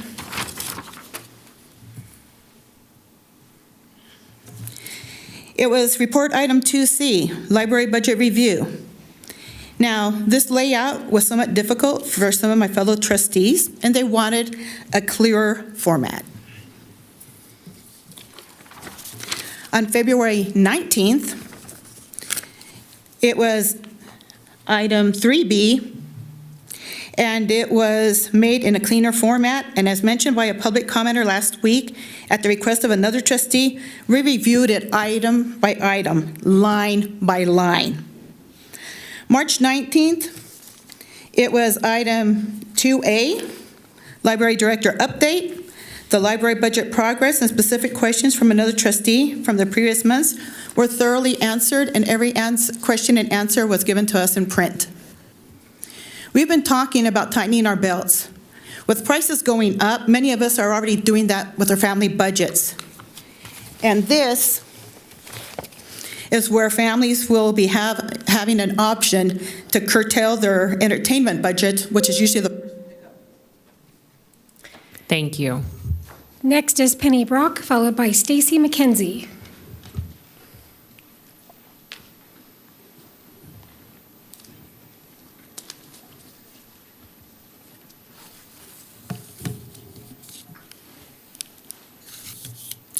Penny Brock, for the record. I'll move along to another subject dealing with the budget.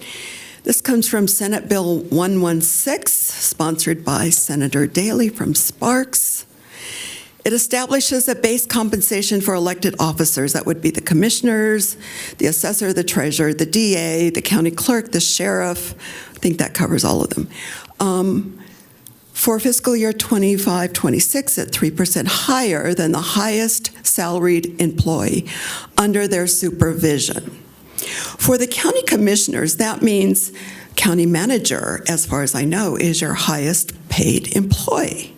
So that means you would get, and his budget is around $364,000 a year, which means you would get a 3% more than he's getting, which would be an additional $10,920 to make a grand total of $374,920 a year.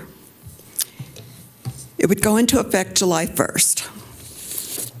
But we have a problem here, because according to the Nevada Constitution, Article 15.3, the increase or decrease for compensation of officers whose compensation is fixed by the Constitution, if there is to be a change, it would apply after the term of the elected officer is over with. So I know there's been mentioned a contingency fund, so I would think that probably the salary increase for the elected officers would be in that contingency fund, because at this time you don't know if this is going to pass the legislature or not. But I just wanted to be sure that y'all knew, for all of our 5 commissioners, it would not go into effect until your next term, even if you just recently got reelected. So I just wanted to put that on the record. Thank you. Thank you.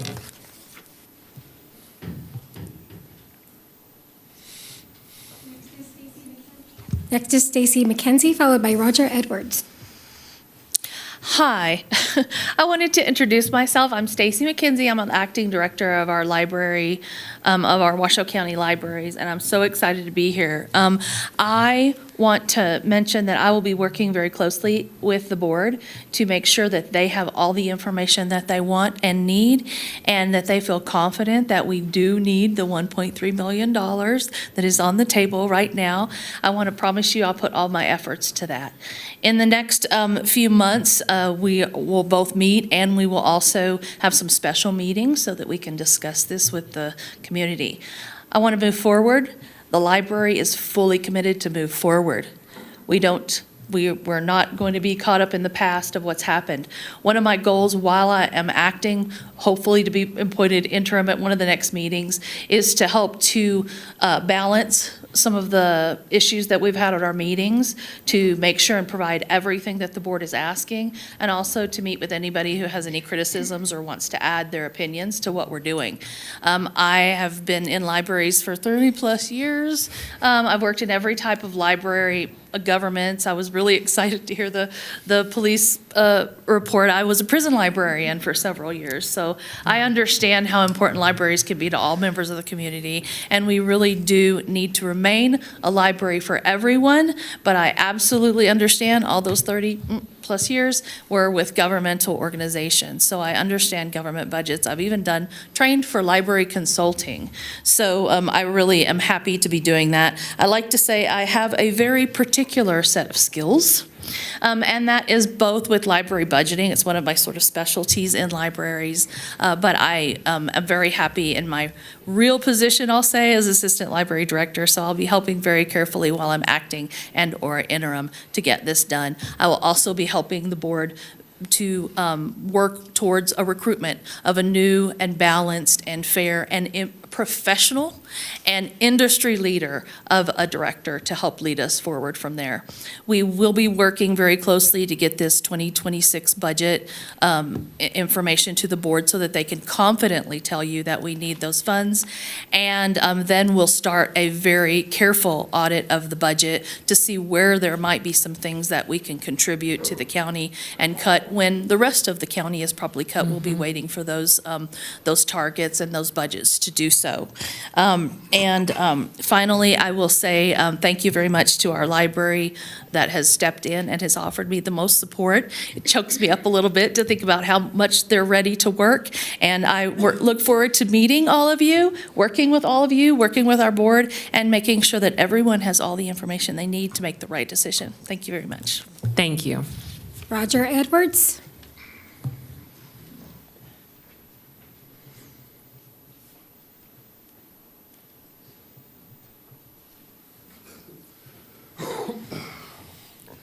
Good afternoon, Roger Edwards for the record.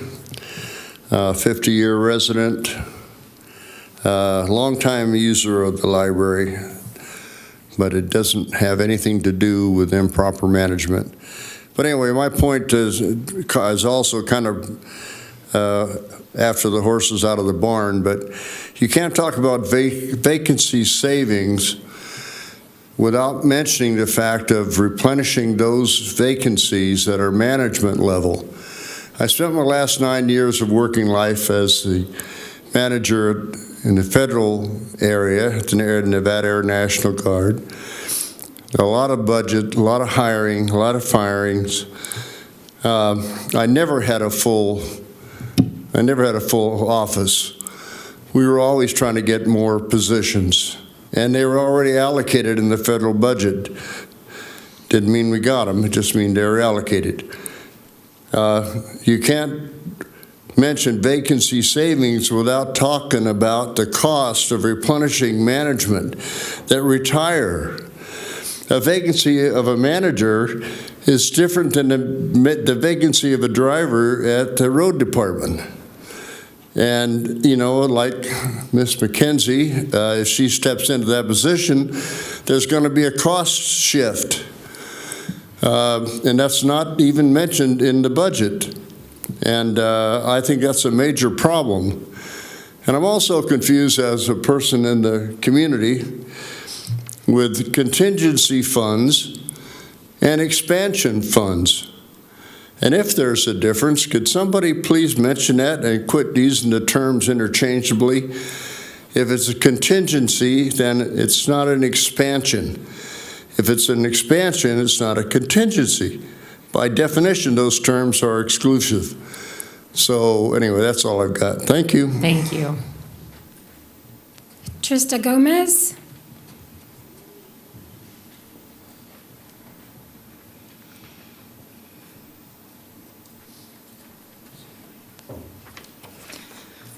Trista Gomez. So a couple questions, and the first question I have is, were there library employee personnel that were just hired while WC1 was pending? That's my first question. Because if there was, that would be an imprudent way to expand that budget, right? We wouldn't want to do that until they know that they were doing that, until they knew that they had those funds. The second is they're using an expansion budget this year to shore up $3 million of the budget plus $1.3 million of the general fund to shore up the library budget. That expansion budget was supposed to be for the North Valley's library, if I understand that correctly. Also, that money is going to have to be replenished. If there's not some kind of alteration made to the library, that money is going to have to be figured out again next year. So you're not really in a $1.3 million deficit, you're really in a $4 million deficit. And you got to start to figure that out now, because I agree with Ms. Martinez in that I voted no, and all of the people that I know voted no, and we weren't duped, and we knew what we were voting for, and we voted no, and there was a reason for that. The libraries had already been built. The management was not running efficiently. We love libraries. We need libraries. We want to make them efficient and good. And I feel like we can do that. So when you're talking about all the abatements, Ms. Hill, that, you know, we could have paid for all of these services with the abatements. Those abatements on houses, on property taxes, are what keep locals local. Local people cannot buy property in this market without some sort of abatement, and seniors aren't selling their houses and buying a new house. They don't have money from out of state, they don't have pension, they don't have PERS.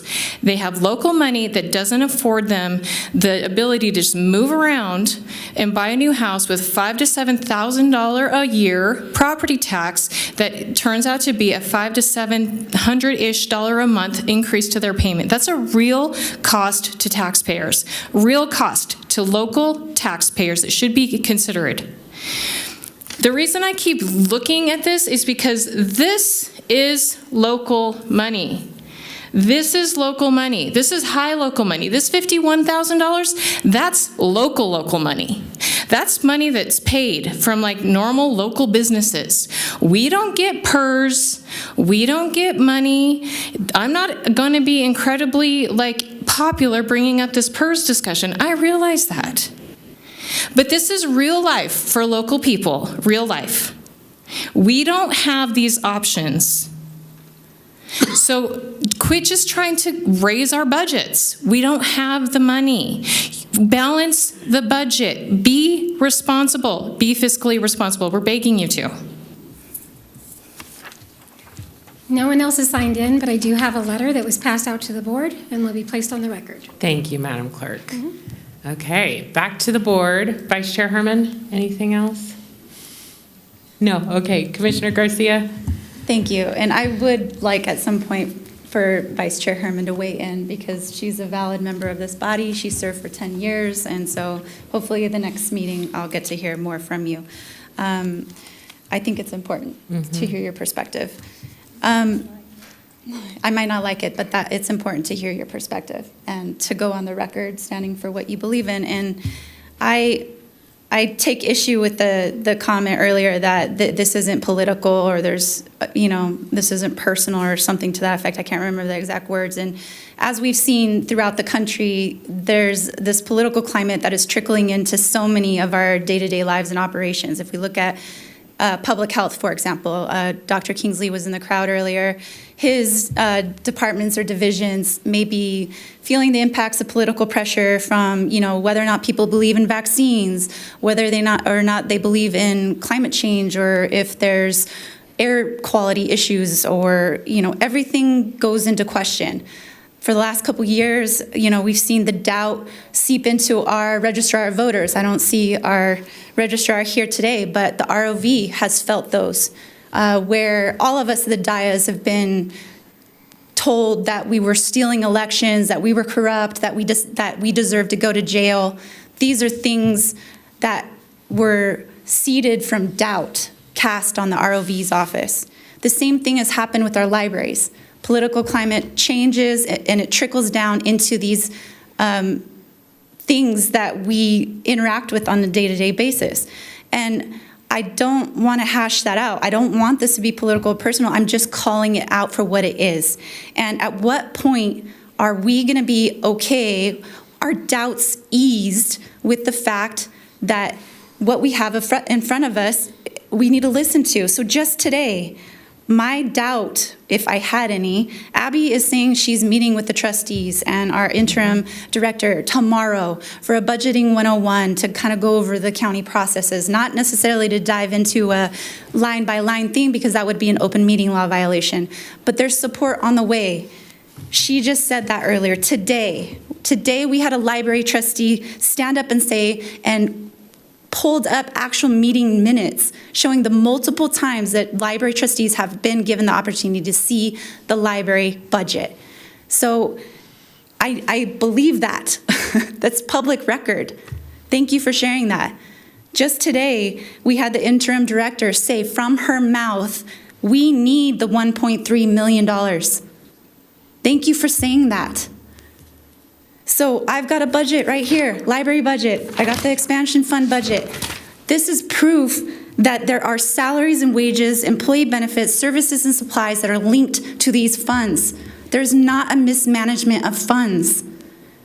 So I feel the doubt, if there was any, should be relieved by just those 4 talking points. I don't understand why there are people actively shooting down a viable budget solution. It is strange to me.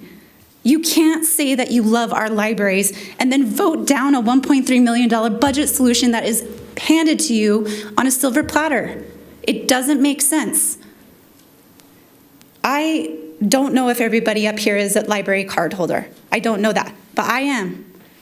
I have kids. I'm a frequent library user. I can tell you, I was with my son 2 Saturdays ago, and I stumbled across at my sister's branch. They had a kids' day. I didn't know what I was walking into, and there was a picture I brought today of my son and I. We stood by the wall, and on the wall it says, "Books give you wings." And I brought this today, and I kept it with me over the last week because I believe that this board has the opportunity to not clip the wings of the library. We need to offer them the support that they need. And I'm sorry, I disagree that this is not political. I disagree that this is not personal. And this is my opinion. I have a right to my opinion, and my colleagues have a right to their opinion. But I am strongly supporting the $1.3 million transfer, and I hope that you do too. Thank you, Commissioner Andriola. Commissioner Clark? Thank you, Madam Chair. We did, I'm not saying there's anything wrong with the budget, but I've talked to people, and get your gavel ready because you're probably going to need it. We heard a couple of folks say that they weren't confused with how they voted. They weren't confused with the issue. The folks that I've talked to, this was one of the few ways that the public had to, I'm not going to use the word, to let the library director know that they weren't happy with his interaction with the public. So this is one of the few times that the voters got to vote, and it was a backlash. This was a pendulum swinging the other way, and that's what took place with this vote. Everybody I've talked to that didn't support this, they didn't give a darn about 2 cents to the library. They wanted to give the director a heads up that we don't like what you're doing here. This person had numerous times to figure out a way to walk the middle ground with the public, and he decided to be a social warrior, and people didn't like that. So that's how this played out. So again, I'm supporting this. I'll support the library, but I've been told directly by the chair of the board, and thank you for a public speaker telling us about, they've talked about the budget, This chair that we have on the library board wants to dive in and look at this budget without somebody standing over their shoulder and preventing them from doing it.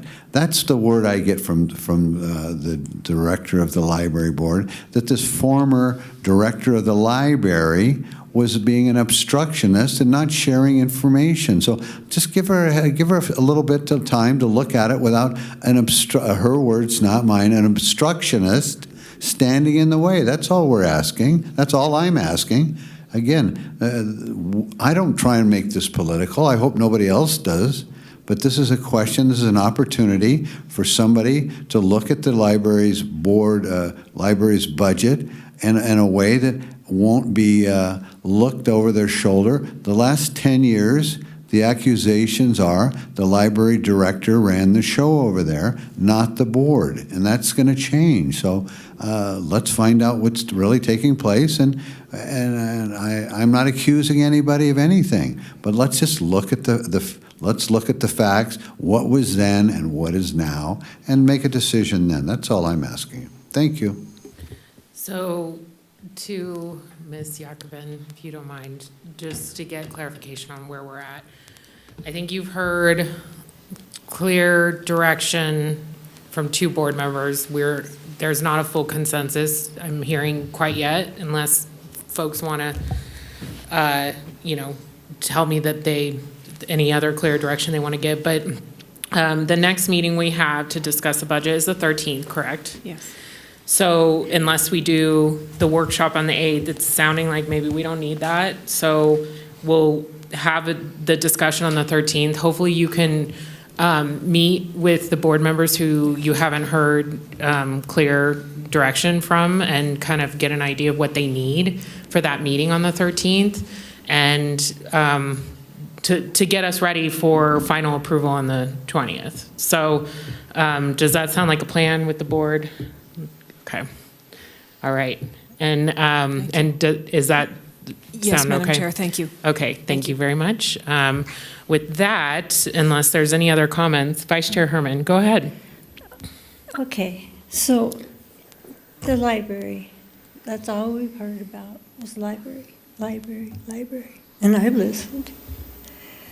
I have never had a library when I grew up, so In I had Alaska? to learn on myself. By Yeah. myself, I got books and learned and went to school. I grew up okay, I think.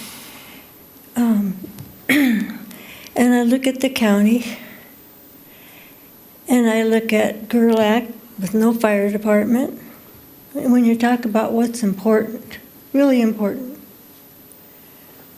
so they don't have a fire department because we can't afford it. And of course, we killed the volunteer fire department that we had, which was 30 people that were small town, took care of things, right? We have Lemon Valley, where every spring, every rain, the people there have to worry about whether they're going to flood or not and whether the sewer water is going to enter their house.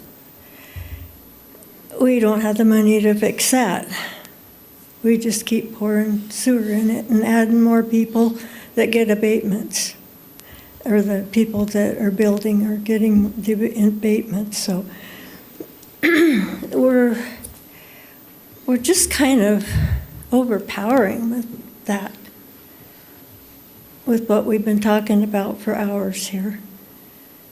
And there's so many important things. We don't look for the people in Cold Springs that need things, or, you know, District 5 roads. I mean, we've been kind of neglected for a very long time. Thanks to our county manager, we got some work done.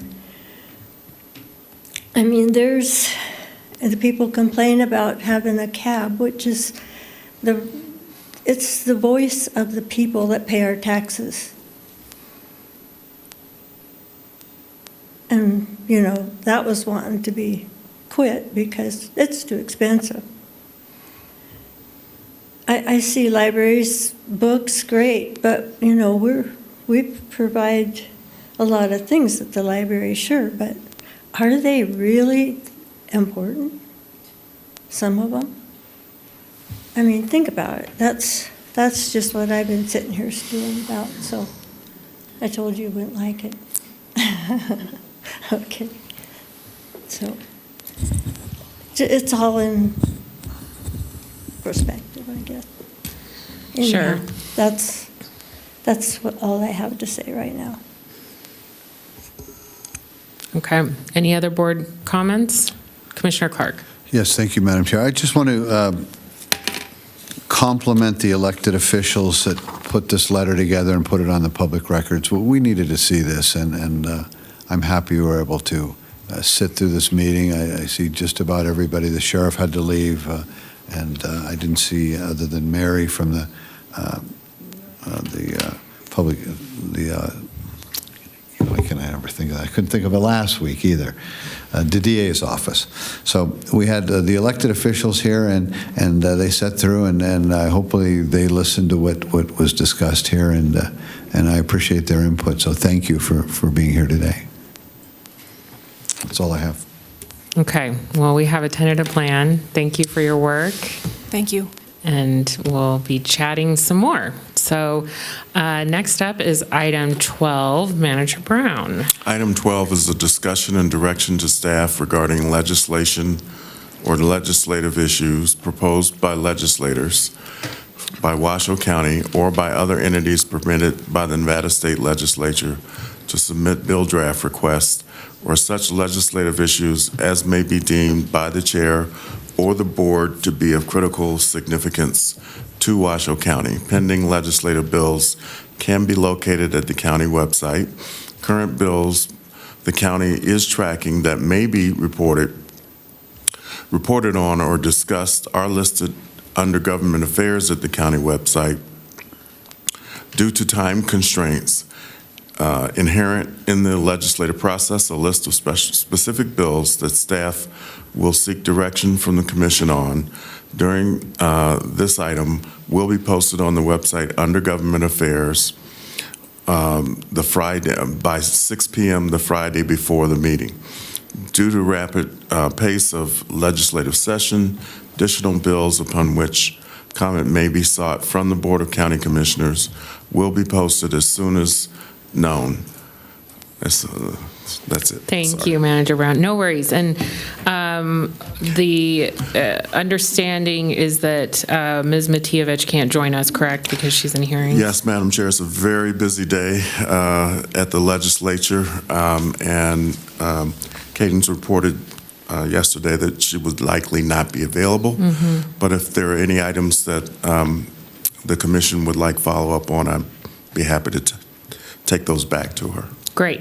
Then with that, looking to the board to see if there are any comments or questions that the manager needs to direct to Ms. Matievich. I'm not seeing any.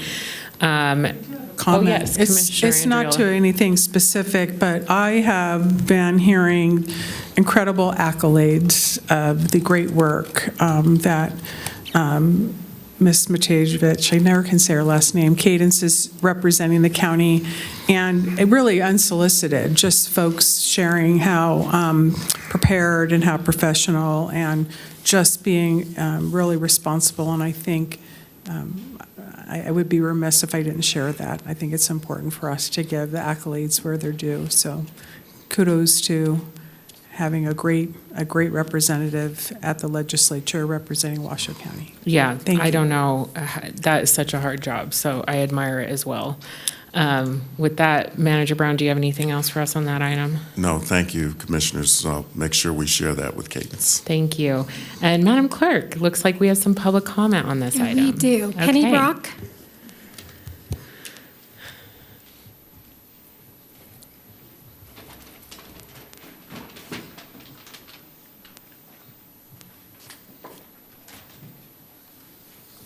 Penny Brock for the record. This bill came to my attention this weekend. It's very concerning. AB 416. It takes away from elected school boards, the county commission, the appointed library board, and university governing bodies. It gives the right for the librarians to allow the materials in school or public libraries. No books can be removed. A parent would have to go to court. Of course, anybody would have to go to court if they had a problem with materials in the library. This is very concerning because a hired employee should not have that right. This bill takes away the right from our elected and appointed boards. That's wrong. What if any employee decided to remove you over what we elect you to oversee for us? So I would ask that you ask, I'm sorry, her name is always such a challenge, Ms. Matievich, whatever it is, to please be aware of this bill. Perhaps you might want to take a position on it. It's just very, very concerning. We should never turn over to hired employees something that an elected or appointed body is to do on the behalf of voters and taxpayers. Again, that's AB 416. Thank you. Thank you. No one else has signed in. Thank you very much, Madam Clerk. Okay, with that, we will move into our final public comment. Manager Brown. The final public comment. Sorry. No worries. Public comment. Comment heard under this item will be limited to 3 minutes per person and may pertain to matters both on and off the commission agenda. The unused time may not be allocated to other speakers. The commission will also hear public comment during individual action items with comment limited to 3 minutes per person. Comments may be made to the commission as a whole, and virtual public comment may be taken when facilities are available. Thank you very much, Madam Clerk. Trista Gomez? I don't think she's here. Caitlin Nichols? How about Virginia Larmore?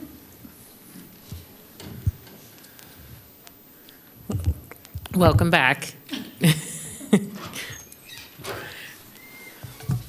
And happy birthday. Thank you. Virginia Larmore for the record.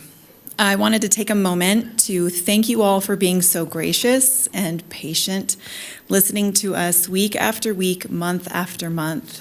We may not all agree on how much the library should be funded, but it's clear we all value the libraries. Even if the degree of that value isn't quite equal across the board, it is some small, tenuous uniting thing. And values should unite us, shouldn't they? Less than 1.5%. That's what this has all been for, hasn't it? And today it's 1.3 million is what we're talking about. These weeks and months of comments and emails, articles, and petitions have garnered this level of community support and concern, this level of news coverage and vested interest. Less than 1.5% for a department that holds together the fabric of our community and actively supports so many other departments. Less than 1.5% has driven new civic engagement, fostered new connections, and reminded us all of the importance of giving a voice to the things we sometimes take for granted. All of this for a humble department that asks for less than 1.5% of the county's $1 billion budget. Forgive my naivete as I am new to this, but is this normal? Is it normal for a department that asks for so little to receive such a massive outpouring of support? Do you see this sort of impassioned, dedicated, persistent advocacy for other departments that ask for so little? Values should unite us, shouldn't they? And maybe today, or in a few weeks, you can prove that. Because whether you think of value as a measure of how much you get for how much you spend, or a principle or judgment of what's important in life, libraries are one of the few things that give us both. 1.3 million just gets the library to keep their head above water so they can figure this out. We've all pledged our love for libraries. Respectfully, and I mean this, prove it. Thank you. No one else has signed in? Thank you, Madam Clerk. With that, we'll move into our final commissioner and manager announcements. Manager Brown. Item 14 is commissioners and county managers' announcements, reports, and updates to include boards and commissions updates, requests for information, or topics for future agendas. Do you have anything for us? I do not, Madam Chair. Okay, Vice Chair Herman. Commissioner Garcia, no. Commissioner Andriola, Commissioner Clark. One quick item I overlooked. I asked earlier, or last meeting, or the meeting before that, about outstanding fines that might be owed the health department, and maybe I used the wrong word, so I'm going to ask for code enforcement fines, if there's any code enforcement fines versus compliance fines or whatever I asked for the first time. But now I'm looking for code enforcement fines from the health department with regards of restaurants that are outstanding. Thank you. My only question.